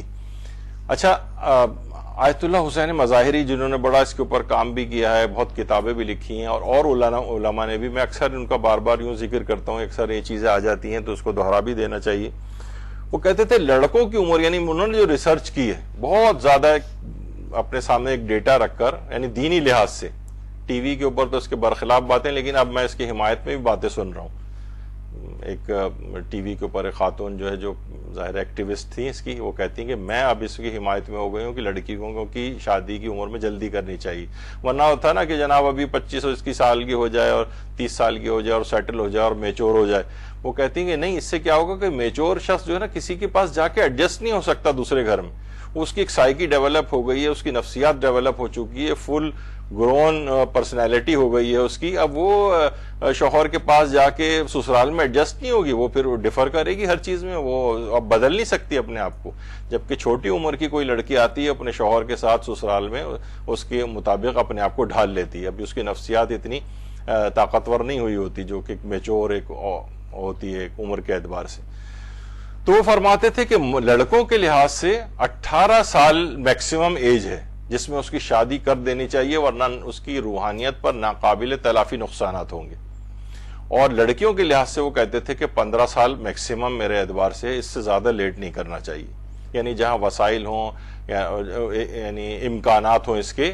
ظاہر ہے اب ہم ایک پوری ہر جگہ پہ تو اپلائی نہیں کر سکتے اس کو، لیکن زیادہ تر حالات کے اندر اور دونوں طرف کے والدین، اگر بہت ہوا تو آپ یہ کہیں گے نا بھائی 18 سال کا بھی تو کھانے کمانے کے قابل نہیں ہے، کہاں ہے شادی ابھی اب اس کا اٹھا سکتا ہے. تو دونوں طرف کے والدین جو ہیں وہ اگر ذہین ہوں، سمجھدار ہوں، ان کی روحانیت کو، ان کی تقوی و پرہیزگاری کو، ان کو برائیوں سے بچانے کے لیے اگر وہ مثلا کچھ دنوں کے لیے، کچھ سالوں کے لیے کمک کر لیں اپنے اس اولاد کی، اور چیزوں کی بھی تو کر رہے ہوتے ہیں، اس کو گاڑی دلا رہے ہوتے ہیں تو اس کو یہ کر رہے ہوتے ہیں، اس کی اور ساری فرمائشیں پوری کر رہے ہوتے ہیں 50 اور 1000 کے، اور اب مہینے کے تو وہ مثلا فوڈ پینڈا سے کھانے منگوا کے کھا رہا ہوتا ہے. تو اس کو جب شادی کی ضرورت پیش آ رہی ہے تو اس وقت آپ نے ایک دم سے آپ نے آنکھیں پھیر لیں اور کہا کہ نہیں خود ساری چیزیں جا کر کریں. تو وہ یہ فرماتے تھے کہ یہ جو، اور عام طور پہ دیکھا بھی یہی گیا ہے کہ یہ جو افراد ہوتے ہیں یہ بہت جلدی اپنی زندگی میں یہ کچھ نہ کچھ بن بھی جاتے ہیں. ورنہ کیا ہوتا ہے 30 35 سال کے یہ اسی طریقے سے پھر رہے ہوتے ہیں، تھڑوں پہ بیٹھے ہوتے ہیں، اپنے لڑکوں کے ساتھ آوارہ گردی کر رہے ہوتے ہیں دوستوں کے ساتھ. اور جو جلدی اس کو اگر آپ نے اس میں وہ کر دیا تو اس کو جلدی اپنے آپ کو سیٹل کرے گا. کب تک والدین کے سامنے مانگے گا؟ شرمندگی کا بھی اٹھانا پڑے گا اس کو. تو یہ اپنے آپ کو جلدی سیٹل کر لیتے ہیں. اور کتنی مثالیں میرے سامنے ایسی ہیں کہ جن کے والدین نے ان کی بہت ارلی عمر میں شادی کر لی اور وہ 5-6 سال کے اندر ایک اسٹیبلش بھی ہو گئے، اپنے تو سنجیدہ ہو گئے، فوکسڈ ہو گئے اپنے کاموں میں، اپنے کاروبار میں، چیزوں کے اندر. ورنہ ان کا دماغ منتشر رہے گا اور وہ آوارہ گردوں کی طرح سے پھرتے رہیں گے. تو بہرحال یہ ایک ہے، اس کے اندر اس میں بہت سارے پہلو ہیں، اس میں ابھی سوال جواب کی کوئی اتنی ضرورت نہیں ہے کیونکہ ابھی ہمیں بہت آگے اس میں جانا ہے. لیکن اسلام بہرحال یہ کہتا ہے کہ شادی کی عمر میں جلدی کرنی چاہیے. البتہ یہ ضرور ہے کہ ہمارے پیغمبر اکرم صلی اللہ علیہ وآلہ وسلم فرماتے ہیں، وہ فرماتے ہیں کہ جوان اگر آغاز جوانی میں ہی شادی کر لے تو شیطان چیخ مار کر کہتا ہے کہ ہائے افسوس، اس نے اپنا دین کو مجھ سے محفوظ کر لیا. آیت اللہ شہید مرتضیٰ مطہری فرماتے تھے نا کہ اگر دیر کیا اپنے شادی میں اور وہ کسی غلطی اس کے اندر مبتلا ہو گیا، یا اس نے صرف ایک غلط نگاہ بھی کسی نامحرم پہ ڈالی، تو ساری زندگی کا تقوی و پرہیزگاری بھی بعض اوقات اس غلط نگاہ کا مداوع نہیں کر سکتا. تو بہرحال یہ سب چیزیں ایسی ہیں کہ انسان کو چاہیے کہ ذرا اسلام کا پہلو بھی دیکھیں. یہاں پہ ہم اپنے صرف سوشل حالات کو دیکھ رہے ہوتے ہیں، صرف مالی حالات کو دیکھ رہے ہوتے ہیں، جبکہ روایتوں کے اندر اس کا بھی آیا ہے کہ اللہ اپنے فضل سے انہیں غنی کر دے گا. یہ قرآن کی آیت ہے کہ ان یکونوا فقراء یغنیہم اللہ من فضلہ، یہ نکاح کرو اور جو ہے وہ اللہ اپنے فضل سے غنی کرے گا. تو یعنی اللہ کے اوپر بھی کچھ چیزیں چھوڑ دینی چاہیے، اور بہرحال اللہ کی طرف سے ایک نمائندگی کرتے ہوئے والدین کو اس میں کچھ کمک بھی کرنی چاہیے. تو یہ ہے، جب بھی کہا جاتا ہے، خود پیغمبر اکرم نے یہ بات جملے ارشاد فرمائے ہیں کہ 3 کاموں میں کبھی بھی دیر نہ کرو. وقت آ جائے تو نماز میں دیر نہ کرو، جنازہ آ جائے تو تدفین میں دیر نہ کرو، اور لڑکے اور لڑکی کا جیسی کف ملے تو ان کی شادی میں دیر نہ کرو. تو بہرحال ان چیزوں کو والدین کو دماغ میں رکھنا چاہیے، پہلے سے اس کی پلاننگ کرنی چاہیے. دیکھیے اب بہت سے والدین کہہ رہے ہیں کہ جناب خرچہ ہم اٹھائیں گے. دیکھیے جب یہ بچہ یہی بیمار ہو جاتا ہے، یہ جوان بیمار ہو جاتا ہے، اس کے لیے آپ کتنا خرچہ کرنے کو تیار ہو جاتے ہیں، قرضے لے لیتے ہیں، گھر بھی بیچنے کو تیار ہو جاتے ہیں آپ، صرف یہ کہ اس کی جسمانی جان بچ جائے، لیکن اس کی روح وہاں پر ختم ہو رہی ہے، اس کا تقوی و پرہیزگاری ختم ہو رہا ہے، وہ گناہوں کے اندر گرفتار ہو رہا ہے، آخرت تباہ ہو رہی ہے. وہاں وہ فوراً جو ہے باپ جو ہے فوراً پیسے کا ایک علم لے کے کھڑا ہو جاتا ہے کہ نہیں میں اس پہ پیسہ خرچ نہیں کروں گا. بھائی اور چیزوں پہ بھی تو تم کر رہے ہو تو اس پہ بھی کر دو، کیونکہ حدیث نہیں دیکھ رہے ہو کہ رسول اللہ کیا فرماتے ہیں۔ تو بہرحال یہ چیزیں ایک ہیں اس کے اندر۔ تو اب ایک علماء ایک چیز اور بھی کہتے ہیں، اس کے یہ معنی نہیں ہے شادی کی عمر میں جلدی کرنی چاہیے لیکن انتخاب میں تاخیر کرنی چاہیے۔ بہرحال یہ اپنی جگہ پر ہے کہ ارادہ کر لیں کہ ہاں میں اس کی جلدی شادی کرنی ہے، لیکن اس کی پہلے سے آپ یعنی انتخاب کرنے میں تھوڑی سی تاخیر سے کام لیں، فوراً نہ کریں، چٹ منگنی پٹ بیاہ والا معاملہ، فوراً گئے ہاں بھائی رشتہ آیا بس فوراً آپ نے 1 آدھ مہینے کے اندر کر دی۔ جب بھی یہاں پر ہمارا ایک درس ہو چکا ہے منگنی کے فقہی احکام کے اوپر، تو اس میں یہی بات بتائی گئی تھی کہ بہت اچھا ہے، یہ لوگ سوچتے ہیں کہ بھائی منگنی تو غیر اسلامی چیز ہے۔ نہیں، غیر اسلامی چیز نہیں ہے، بہت اچھی چیز ہے، لیکن اس میں غیر اسلامی جو باتیں آ گئی اس کی وجہ سے خراب ہو گئی ہے۔ اس میں ایک یہ بات تھی کہ منگنی سے یہ فائدہ یہ ہوتا ہے کہ ابھی نکاح نہیں ہوا نا، خاندان ایک دوسرے کو ذرا جان لیتے ہیں، ایک دوسرے کی پھر نقائص سامنے آ جاتے ہیں، تو وہ اگر آپ کو ہٹنا بھی ہے تو ابھی کیونکہ نکاح ہی نہیں ہوا تو اتنا نقصان واقعی نہیں ہوتا، نہ منگنی ٹوٹنے سے اتنا کوئی خاص۔ اچھا پھر یہ بھی ہے کہ منگنی کو ذرا خفیہ رکھ کے انسان کرے، بس خاندان آپس میں کر لیں بات چیت، اور پھر جو اگر نہیں بات بنے تو چند مہینے کے بعد جب دیکھے کہ نہیں ہم لوگوں کو آپس میں نہیں ہو پائے گا تو منگنی کو توڑ لیں۔ تو اتنی شہرت نہیں ہوتی، یہاں شادیوں کی طرح سے منگنی ہو رہی ہے، پوری دنیا کی جو کیمرے لگائے جا رہے ہیں اور شادیوں کی طرح سے پورے وہ بک کیے جا رہے ہیں، ہال لان اور کھانے جس طرح کی عام شادی ہوتی ہے۔ تو پھر اس سے کیا ہوتا ہے، پھر اس سے اور بھی پھر ان کا آپس میں ملنا جلنا، دونوں نامحرم منگیتروں کا اور سب اور مفاسد بہت زیادہ ہیں جو اس میں ہم نے بیان کیے تھے۔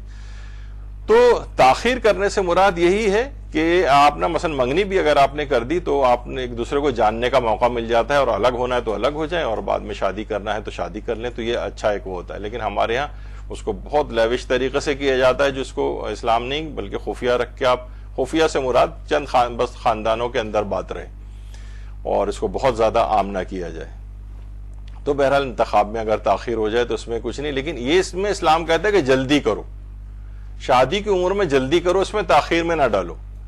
میں نے کتنی خاندانوں میں دیکھے ہیں کہ جناب مائیں ڈیلے کرتی رہیں کہ نہیں ہم ابھی نہیں کریں گے، ابھی یہ کر لے وہ کر لے وہ کر لے، اب تو پتہ 40 سال کے لڑکے ہوں گے اور ابھی تک نہیں ہوئی۔ اب کیا ہو گیا کہ وہ بھی عمر کے اس لحاظ سے تو اب ان کو دوسرے رشتے لینے میں کرنے میں مشکلات پیش آ رہی ہیں۔ تو یہ ایک بہت بڑی غلطی ہے جو والدین کرتے ہیں۔ تو بہرحال یہ لیکن یہ ایک الگ موضوع ہے۔ اچھا اب یہی وجہ ہے کہ ہمارے چھٹے امام جعفر صادق علیہ السلام فرماتے ہیں کہ جو شخص کام کو اس کے وقت پر شروع کر دیتا ہے وہ اپنے مقصد تک پہنچ جاتا ہے۔ اب اس کا کام، اب آپ نے سنا پیغمبر فرماتے ہیں آغاز جوانی سے جو شادی کر لے تو شیطان پھر وہ چیخ مارتا ہے کہ، تو بہرحال یعنی یہ کام جس وقت رائٹ ٹائم تھا اس کا اسی وقت اس کو انجام پا جانا چاہیے تو اپنے مقصد تک پہنچ جائے گا۔ اور کام کا امکان پیدا ہونے کے بعد جلدی نہ کرنا اور موقع ملنے پر دیر کرنا، اس کو حماقت قرار دیا گیا ہے۔ یعنی جو آپ ٹائم گزار رہے ہیں نا اس کا ایسے ہی کہ ابھی یہ کر لے وہ کر لے اور یہ جمع کر لے اور وہ جمع کر لے اور اتنی سب چیزیں ہو جائیں تو اس کی عمر اس میں جو ہے وہ نکلی جا رہی ہے، لڑکیوں کی عمر اس میں نکلی جا رہی ہے۔ لڑکیوں کے پاس کیونکہ ظاہر خود سے اس کا آپشن نہیں ہے، لیکن میرے اعتبار سے یعنی لڑکیوں کی شادیوں کے جو مشکلات ہیں اس کے اندر خود لڑکیوں کے والدین کا بھی بہت بڑا دخل ہے۔ یعنی وہ اتنی ساری شرائط والے جو ہے لڑکے تلاش کر رہے ہوتے ہیں، اور ظاہر ہے اس عمر میں اتنی ان میں نئی چیز، آپ کچھ چیزیں بات کے لیے بھی رکھنی چاہیے۔ ایسا کیسے ہوگا کہ وہ اس ایج میں 25-27 سال کی عمر میں اتنا اسٹیبلش ہو جائے کہ یہ بھی ہے اور وہ بھی ہے اور وہ بھی ہے اور وہ بھی ہے، یہ ممکن نہیں ہوتا ہے۔ تو بہرحال صحیح ٹائم اس کا یہ ہے، اس کا حل یہ ہے کہ والدین اس میں کومک کریں دونوں طرف اور اس میں ان کو پرووائڈ کریں مالی مدد وغیرہ، اور پھر چند سال کے اندر انشاءاللہ وہ جلدی اپنے پاؤں کے اوپر کھڑا ہو جائے گا۔ اچھا اب ایک اور چیز میں جلد بازی وہ معاشرے کے اندر شادیوں کے سلسلے میں نظر آتی کہ جناب وہ ہو غیر ملکی رشتہ آ گیا، امریکہ انگلینڈ یا عرب کنٹریز یا کسی بھی جگہ کہیں کوئی سیٹلڈ ہے، عرب کنٹری کا تو پھر بھی چل جاتا ہے، لیکن اس میں جلد بازی کرنا کہ کہیں یہ رشتہ ہاتھ سے نہ نکل جائے۔ کتنے ہی میں نے ایسے دیکھے جنہوں نے جلد بازی سے کام لیا اور اس کے بعد وہ آج تک سر پکڑ کر رو رہے ہیں۔ تو بڑے مسائل یہاں پر ہوتے ہیں۔ تو غیر ملکی جو رشتے اس میں بھی تعامل سے کام لینا چاہیے۔ اگر کوئی اتنی جلد بازی کے اندر ہے کہ بس آپ نے ابھی نہیں کی تو وہ نہیں کرے گا، تو وہ اس کا مطلب ہے وہ صحیح آدمی آپ کے لیے نہیں ہے۔ ہر ایک کو اتنا موقع ملنا چاہیے کہ وہ آپ کے متعلق صحیح انویسٹیگیشن کر سکے. اور بہت سے ایسے ممالک کے اندر لوگ ہوتے ہیں بعض اوقات وہاں کوئی جان پہچان والا بھی نہیں ملتا, کہاں پوچھیں, کس سے پوچھیں, کہاں جائیں, تو صرف والدین کو دیکھ رہے ہوتے ہیں, یہ تو ہاں اچھے لوگ لگ رہے ہیں, تو اس لڑکے کے متعلق کچھ بھی نہیں پتا ہوتا ہے. تو بعض اوقات وہ نہ لے جاتے ہیں نہ کچھ ہے, لڑکیاں یہاں پر رہ جاتی ہیں, ایک آدھ بچہ بھی مثلا ہو جاتا ہے اور وہ پھر وہ پھنسی رہ جاتی ہیں, نہ طلاق لینا نہ کچھ وہ بلواتے ہیں نہ کچھ ہے. بڑے ایک مسائل ہیں, وہ صرف اس جلد بازی کی وجہ سے ہے کہ جناب یہ کوئی رشتہ آیا اور فوراً ہاں کر دیا. اس میں ہمیشہ تعامل سے کام لینا چاہیے, سوائے اس کے کہ بالکل کوئی یقینی بات ہو, آپ کو اطمینان ہو کہ ہر لحاظ سے کہ نہیں یہ ٹھیک ہے, خاندان دیکھے بھالے ہیں, لڑکوں کا بھی لڑکے کا بھی تحقیق ہو گئی تو ایک الگ بات ہے, ورنہ اس میں جلد بازی نہیں کرنی چاہیے ورنہ نقصانات ہیں. اچھا, ایک اور چیز ہے جس پہ لوگ بڑا اعتراض کرتے ہیں, جب ہم نے یہ پوسٹ اس میں لگائی تھی اپنے چینل پہ, تو رسول اللہ صلی اللہ علیہ وآلہ وسلم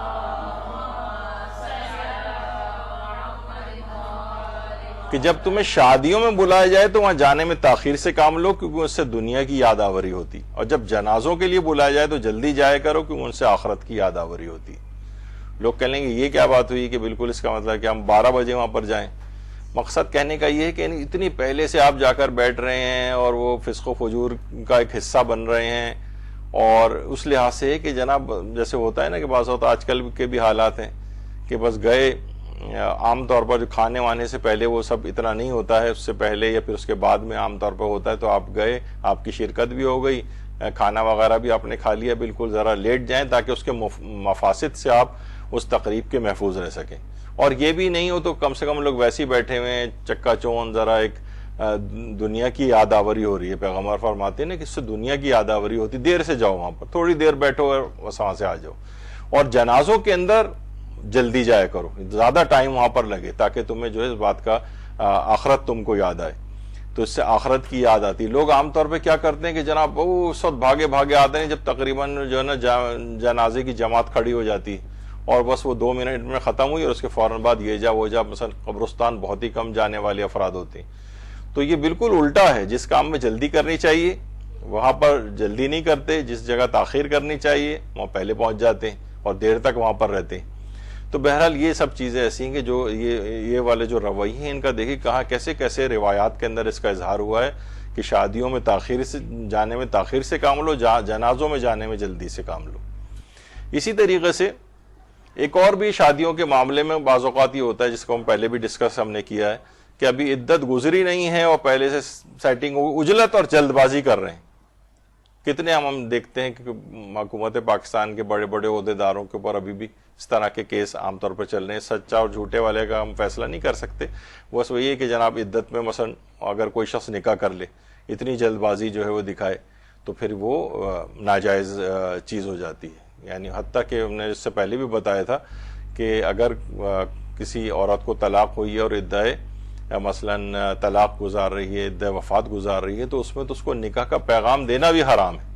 اور یہاں پر ساری چیزیں پہلے سے ہو چکی ہوتی ہیں طے, اور بس وہ جیسی ہو اور ابھی عدت تقریباً گزری بھی نہیں ہوتی اور وہ کوئی نہ کوئی ایسے کیسز بھی آئیں کہ عدت میں ہی انہوں نے نکاح کر لی. تو بہرحال یہ اس میں اجلت نہیں, اس میں پورا آپ کو انتظار کرنا ہے, ٹائم کے پاس ہونے کا انتظار کرنا ہے, پورا عدت گزرنے کا انتظار کرنا ہے. پھر وہ ہے کہ جناب جو اس کی عدہ طلاق کی جو عدت ہے وہ مثلا ماہواری کے اعتبار سے ہے, پھر وہ کم اور زیادہ دنوں کے اعتبار سے ایک فرق ہو جاتا ہے, تو اس میں احتیاطاً وہ 3 مہینے والا پہلو جو ہے اس کو رکھنا چاہیے دماغ میں وغیرہ. تو اس طرح سے یہ ایک اس میں جو جلد بازی کرتا ہے اس میں پھر نقصان کی طرف بھی جا سکتا ہے. پھر ایک اور چیز ہے, اسلام کہتا ہے اس میں بھی جلدی دکھاؤ, بچوں اور جوانوں کو اسلامی احکام سکھانے میں جلدی کرو. یہاں پر یقین کیجئے کہ ہم ایسے جو کہ یہاں پہ 4 سال یا 5 سال کا جو بچہ مدرسے میں پڑھتا ہے جو چیزیں وہ سیکھ لیتا ہے, یہاں پر 80 سال کے بوڑھے جب کوئی ہماری پوسٹ یا کسی اسلامی حکم پر لگتی ہے تو وہ ہم سے جھگڑ رہے ہوتے ہیں اور ناراضگی کا اظہار کر رہے ہوتے ہیں کہ تم نے کبھی نہیں سنا. یعنی جو یہاں 4 سال کا بچہ مدرسے میں سیکھ چکا ہے وہ ان کو 80 سال کی عمر میں بھی پتہ نہیں, اور پتہ نہیں ہے تو وہ والی جہل مرکب کا بھی شکار ہیں.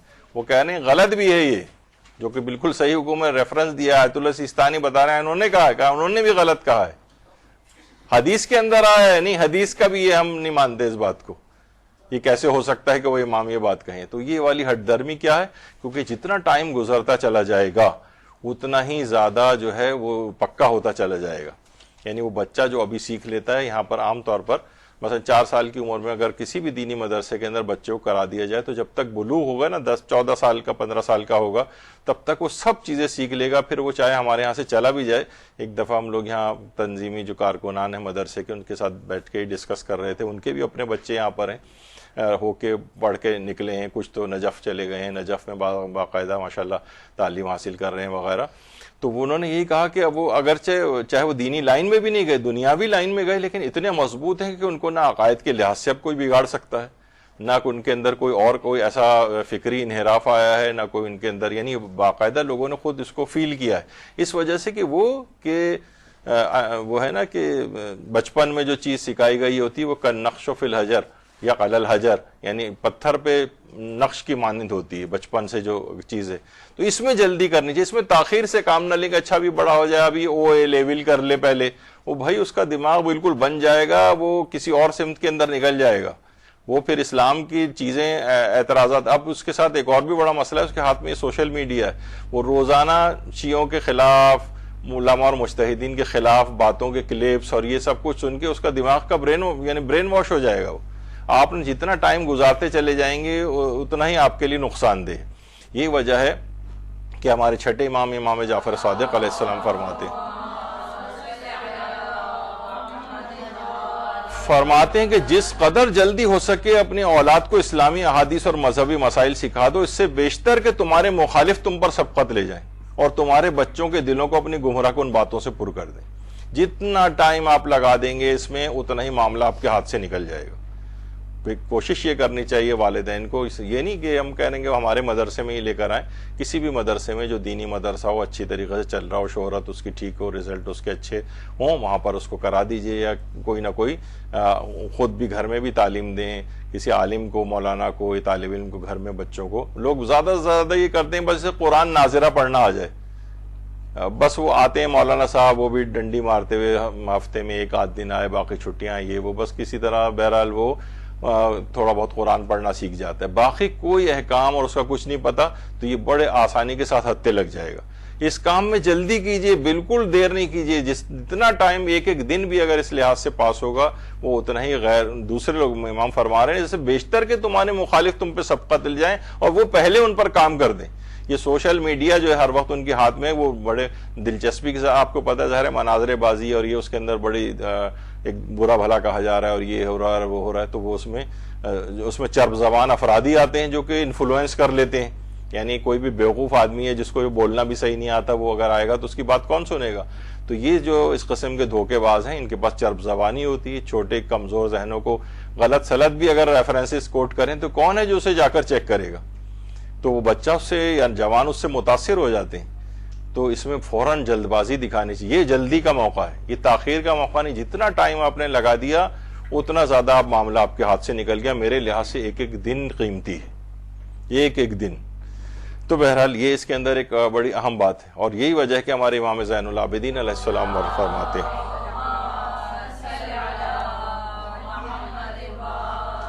فرماتے ہیں جان لو کہ تمہاری اولاد تم سے ہے, دنیا و آخرت میں ان کی نیکی و بدی تم تک پہنچ سکتی ہے. تم سے پوچھا جائے گا کہ تم نے ان کی تعلیم و تربیت کے لیے کیا اہتمام کیا.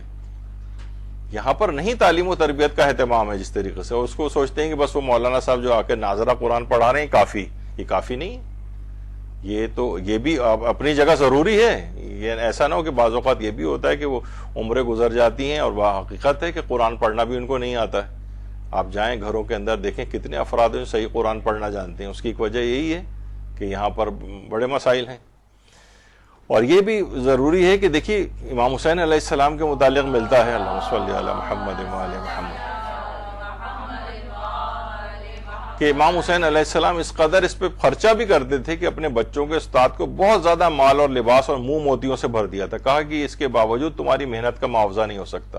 بعض روایتوں میں کہ فقط سورہ الحمد کی تعلیم انہوں نے سورہ الحمد یاد کروا دی تھی, صرف اتنا یہ کام کیا تھا. تو امام نے منہ موتیوں سے بھر دیا تھا کہ تم نے اتنا بڑا کام کیا ہے, ساری زندگی یہ نمازیں پڑھے گا, سب کچھ کرے گا, تم نے صحیح طریقے سے سورہ الحمد یاد کروا دی. کتنا ساری زندگی اس کے کام آئے گی. اور یہاں پر کیا ہے کہ ہم کوشش کرتے ہیں, یا میں نے ابھی مثالیں دی کہ اتنے ہزاروں روپے کا جو 5 چھالیاں گٹکے اور پتہ نہیں کیا کیا چیزیں کھائے گا وہ, اور وہ برگرز کھائے گا اور سب چیزیں، کتنا خرچہ اس کے اوپر ہوتا ہے. لیکن جب عالم کو دینے کی باری آتی ہے تو آپ بالکل معاشرے کا جو پسا ہوا بیچارہ غریب طالب علم ہے اس کو کھینچ کر لاتے ہیں اور کم سے کم پیسے میں بارگیننگ کر کے اسے کہتے ہیں کہ بس آپ کو 3,000 4,000 5,000، یہ تو میں نے شاید زیادہ ہی بتا دیے، اس سے کہیں کم کے اندر بھی وہ کہتے ہیں یہ تو بہت زیادہ ہے. حتیٰ کہ بعض ذرا عالم دین بھی ایسے ہیں کہ جو معاشی لحاظ سے بہت کمزور ہیں تو وہ کم پہ بھی بیچارے راضی ہو جاتے ہیں، کیا کریں، تو ان کی اس سے فائدہ اٹھایا جاتا ہے کمزوری سے. تو یہاں پر ساری چیزیں ہیں ان کو جو ہے، یعنی ظاہر پھر کوالٹی پہ بھی فرق پڑتا ہے. آپ کسی اچھے کسی اس کو لائیں گے سکھانے کے لیے تو تھوڑے سے اس کو معاوضہ بہتر دینا پڑے گا. تو امام تو دیکھیے صرف سورہ الحمد سکھانے پر منہ اس کا موتیوں سے بھر رہے ہیں اور بہت زیادہ مال، اور اس کو جو ہے وہ لباس جو ہے عبدالسلمہ عبد الرحمن جس کا نام تھا، جس نے امام کی اولاد کو، بہت سے لوگ یہ بھی کہتے ہیں کہ یہ کیسے ممکن ہے امام حسین موجود ہے. یہ بھی پوسٹ اس قسم کی لگتی ہے، اس پہ بھی لوگ ہمارا دماغ کھا جاتے ہیں. لوگوں کو یہ بتانا ہے کہ امام نے یہ سب چیزیں کر کے بتائیں تاکہ ان کی سیرت قائم ہو جائے اور آپ بھی اس طرح سے اپنی اولاد کے لیے پیسہ خرچ کریں ان کی تعلیم و تربیت کے لیے. امام تو خود ہی سکھا سکتے تھے، کسی کو بلا کر سکھوانے کی کیا ضرورت تھی. نہیں، ایسا نہیں، آپ کے لیے بہت سی چیزیں سیرت بھی قائم کرنی ہوتی. عالم غیر معلمہ تو صرف فقط حضرت زینب سلام اللہ علیہ تھی. صلی اللہ محمد وعلی محمد. تو اس میں پیسہ بھی خرچ کرنا چاہیے. جیسے میں نے ایک دفعہ کہا تھا نا، بچوں کو کھلونوں کے اندر کتنے پیسے خرچ ہوتے ہیں، ٹوائز کی اس دکانوں میں جا رہے ہیں اور ہزاروں کے اور لاکھوں کے ٹوائز وہ خرید لیتے ہیں بچے. کیا ہے کہ اس کو مثلا اسٹیشنری کی شاپس پہ لے کے جائیں، اس کو کتابیں خریدنے کی، اس پہ پیسہ خرچ کریں. چاہے اگر وہ کہے کہ مجھے 2 ڈبے پینسل باکس سے مختلف، بچوں کو بڑی اٹریکشن. ہم بھی اسٹیشنری شاپ میں جاتے ہیں، یعنی خود ہمارے لیے آج اس عمر تک بھی اٹریکشن ہے کہ ہمیں ہر چیز اچھی لگ رہی ہوتی ہے کہ دیکھیں کتنی، تو بچوں کے لیے اور زیادہ اس میں اٹریکشن ہے. اس میں بخل سے کام نہیں لینا چاہیے. تربیت اولاد کی جو کلاسز ہوئی تھیں یہاں پر، اس میں بات آئی تھی کہ اس میں پیسہ خرچ کر دینا چاہیے والدین کو، چاہے اس کے کھلونوں میں سے کم کر دو، اس کی سیر و تفریح سے کم کر دو، اس میں پیسہ لگا دو. اسٹیشنری کی چیزوں پہ پیسہ لگاؤ، اس میں کوئی بخل نہیں کرو. کتابیں اگر اس کو خریدنی ہیں، کہانیوں کی کتابیں خریدنی ہیں، اسے خریدنے دو. ایک بیسٹ ایک آپ اس کی شخصیت کو گروم کر سکیں گے. تو ایک تو یہ ہے کہ اس میں جلد بازی کرنی چاہیے، اس میں دیر نہیں کرنی چاہیے تعلیم و تربیت میں. تو بہرحال یہ ائمہ نے اس میں بہت چیزیں کہیں. اور صرف یہی نہیں، اس میں بھی جلد بازی کریں بھی. نماز واجب نہیں ہوئی کہ آپ کہیں گے جب یہ 15 سال کا ہوگا تو اس کو سکھائیں گے. نہیں، مستحب. آیت اللہ سیستانی نے لکھا کہ نابالغ ممیز بچے کو نماز پڑھنے اور عبادت بجا لانے کی عادت ڈالی جائے، بلکہ مستحب ہے کہ اسے قضا نمازیں پڑھنے پر بھی آمادہ کیا جائے. اس پہ خود ہے جب یہ پوسٹ لگتی ہے ہمارا خود لوگ دماغ کھا جاتے ہیں کہ بھائی ایک تو نابالغ ہے، اس پہ ویسے ہی واجب نہیں ہے، آپ کہہ رہے ہیں قضا نمازیں پڑھنے پر. تو مستحبات کی بھی قضا ہوتی. یہ ہمیں سمجھانا مشکل ہو جاتا ہے کہ مثلا کسی کی نماز شب قضا ہو جائے تو اس کی بھی مستحب ہے کہ قضا کرے، اس کو پڑھے. یعنی اگر نماز شب ٹائم پہ نہیں پڑھ پا رہا ہے. اسی طرح نافلہ کسی کے قضا ہو جائے، مثلا نافلہ نمازیں نہیں پڑھ سکے، نافلہ کی بھی قضا ہوتی ہے. تو نابالغ سمجھدار بچہ جو ہے وہ اس پر بھی مستحب ہے کہ وہ نمازیں پڑھے. اس کو بھی اس کا ثواب رکھا جائے گا، بلوغ کے بعد دے دیا جائے گا، اور والدین بھی اس میں شریک شمار ہوتے ہیں. تو اب کیا ہے کہ ہم یہ جلدی کر رہے ہیں اس کو عبادات میں بھی، اگرچہ اس پہ واجب نہیں ہوا. یہ والی جلدی پسندیدہ ہے. اس کو عبادات میں، اس کو روزہ رکھنے کا بھی آپ عادی بنائیں، اس کو آپ صدقات دینے کا عادی بنائیں، اس کو آپ ہر چیز اس کے ہاتھ سے کروانے کا اس کو عادی بنائیں. اس کو اس کی شخصیت کی گرومنگ کے لیے مثلا مجلس ہو رہی ہے، اس کو تبرک لینا، خریدنا، تیار کرنا، چیزیں، کمروں کی سیٹنگ، یہ سب کچھ کرنا، اس میں اس کو شریک کرنا چاہیے. یعنی اس کے لیے ضروری ہے یہ. یعنی ابھی اس پہ وقت نہیں آیا، بلوغ کا انتظار نہیں کیا جائے گا. نابالغ بچی ہے، اس کے بلوغ کا انتظار نہیں کیا جائے گا. حجاب کے لیے اس کو آپ 5-6 سال کی عمر سے ہی اس کو حجاب کروانا شروع کر دیں. یہ والی جلدی جو ہے یہ اسلام اس کا تقاضا کرتا ہے. یہی وجہ ہے کہ بچوں کو علم حاصل کرنے کا حکم الگ سے جو ہے وہ دیا گیا ہے. اور بلکہ قرآن جو پڑھنا بھی ہم کہہ رہے تھے کہ اس کو بہت ضروری ہے. یہاں تک کہ روایتوں میں ملتا ہے کہ اگر ہمارے محب اور شیعوں میں سے کوئی مر جاتا ہے جسے قرآن پڑھنا نہیں جانتا ہو تو قبر میں سے قرآن کی تعلیم دی جاتی جب تک وہ وہاں پر رہتا ہے. ہم نے کتنے اس کے واقعات بھی سنائے تھے، میرے پاس جانے کا وقت نہیں ہے کہ اس تفصیل میں، کہ ان کو روک لیا جاتا ہے. باقاعدہ اس کی ایک تفصیل بھی ایک آئی تھی کہ جب تک وہ قرآن کی تعلیم حاصل کرتے ہیں اس کے بعد پھر وہ ان کو آگے کے منازل کی طرف قبر کے آگے بڑھایا جاتا ہے. تو بہرحال یعنی قبر میں اسے قرآن کی تعلیم دی جاتی ہے. تو یہ اتنا ٹائم آپ بجائے کہ دنیا کے اندر آپ کو لگانے کے کہ وہاں آپ کو جب آخرت کی منزلوں کی طرف بڑھنا ہے تو وہاں آپ کو روک کے پہلے یہ سکھایا جا رہا ہے. مثلا جو ہے نا کہ آپ اگر پڑھے لکھے وہاں پہ پہنچ گئے اور وہاں جا کے آپ کو کسی دوسرے ملک جا کے کورسز کرنے پڑ رہے ہیں, سارا جو اپنے ملک میں ٹائم ضائع کر دیا اور دوسری جگہ جب کمائی کا موقع آیا تھا تو آپ کو وہاں پڑھنا پڑ رہا ہے. تو بہتر ہے کہ یہ بہت سی چیزیں یہ بہت پہلے سے ہو جانی چاہیے. قرآن پڑھنا بھی اس کو آ جائے اور دینی احکام بھی اس کو آ جائے. اس میں جلد بازی دکھائی, اس میں تاخیر نہیں کر سکتے. اور امام خود یہ فرماتے ہیں, ہمارے چھٹے امام امام جعفر صادق علیہ الصلوۃ والسلام, اپنی سیرت بتانے کتنی جلدی ہم کرتے ہیں. فرماتے ہیں ہم اپنے بچوں کو جب وہ 5 سال کے ہو جاتے ہیں تو نماز کا حکم دیتے ہیں, بس تم اپنے بچوں کو جب وہ 7 سال کے ہو جائیں تو نماز کا حکم دو. یعنی امام تو فرما رہے ہیں ہم تو اور 2 سال پہلے ہی کام کر دیتے ہیں. پھر فرماتے ہیں ہم اپنے بچوں کو جب وہ 7 سال کے ہوتے ہیں تو ہم روزے کا حکم دیتے ہیں تاکہ دن کے جتنا حصہ وہ روزہ رکھ سکتے ہیں اتنی دیر روزہ رکھیں, ہو سکے تو آدھا دن یا اس سے بھی کم. بس جب ان پہ پیاس اور بھوک کا غلبہ ہو تو افطار کر لیں تاکہ روزہ رکھنے کی عادت اور طاقت کو حاصل کر لیں. پھر فرمایا پس تم اپنے بچوں کو جب وہ 9 سال کے ہو جائیں, لڑکوں کے اعتبار سے بات ہو رہی ہے, لڑکیوں میں تو واجب ہی ہو جاتا ہے, تو روزے کا حکم دو. دن کے جتنے حصے بھی وہ روزہ رکھ سکیں, جب پیاس کا غلبہ ہو تو چلو ان کو افطار کروا دو. یعنی یہ 5 سال 7 سال کے اندر عبادات یہ سب جلدی ہو رہا ہے. اور کتنا جلدی ہو رہا ہے, ابھی بلوغ میں کافی ٹائم باقی, لیکن کیا ہے کہ یہ ان کی سائیکی ڈیولپ ہوگی, دین کے اوپر عامل ہو جائیں گے ابھی سے ہی ہو. یہ اس لحاظ سے اسلام کہتا ہے کہ جلدی کرو, ان کی تعلیم و تربیت میں جلدی کرو. اچھا اب نہیں, اب اتنا موقع نہیں ہے, تو اب انشاءاللہ اب جو باقی ہمارے نیکسٹ جو گفتگو ہوگی اس کے اندر پھر ہم اور اس کے جو جلد بازی اور تاخیر کے جو احکام ہیں, پھر عبادات کے اندر کہاں کا کیا کیا ہے, وہ بڑے دلچسپ مسائل ہیں فقہ کے اعتبار سے, وہ انشاءاللہ وہ ہم اگلی نشست کے اندر بیان کریں گے. تو آپ نے دیکھا کہ صرف ایک رویہ ہے جلد بازی اور تاخیر کرنا, اس پر اسلام نے کہاں آپ کو کہا ہے کہ مستحسن ہے جلد بازی کرنا, کہاں تاخیر کرنا برا ہے. کبھی ایسا بھی ہوگا کہ تاخیر کرنا پسندیدہ ہوگا, وہ بھی آگے چل کر ذکر ہوگا. کبھی تاخیر کرنا واجب بھی ہو جاتا ہے, کبھی تاخیر کرنا جو ہے وہ اتنی تاخیر بھی ہے کہ جناب بالکل نماز قضا ہونے والی ہے, ضروری ہے کہ اتنی تاخیر کرو کہ اتنی آخر ٹائم پہ پڑھو مثلا. تو کچھ تاخیریں اس طرح کی بھی اسلام کہتا ہے. تو یہ دونوں رویوں کو ہمیں اسلامائز کر لینا چاہیے, اس کو اسلام کا جو لبادہ ہے وہ اس کے مطابق اپنے آپ کو ڈھالنا چاہیے. یہ نہیں کہ مثلا عجلت ہر جگہ کے اوپر شیطان کا عمل ہے, ایسا نہیں ہے. عجلت کبھی جلدی کرنا کسی کام میں وہ بھی اسلام کا حکم بن جاتا ہے, جیسے کہ ابھی آج کی نشست میں آپ نے بہت سی چیزیں سنی اور کچھ اگلی نشست میں انشاءاللہ سنیں گی. وصلی اللہ علی محمد وآلہ الطیبین الطاہرین.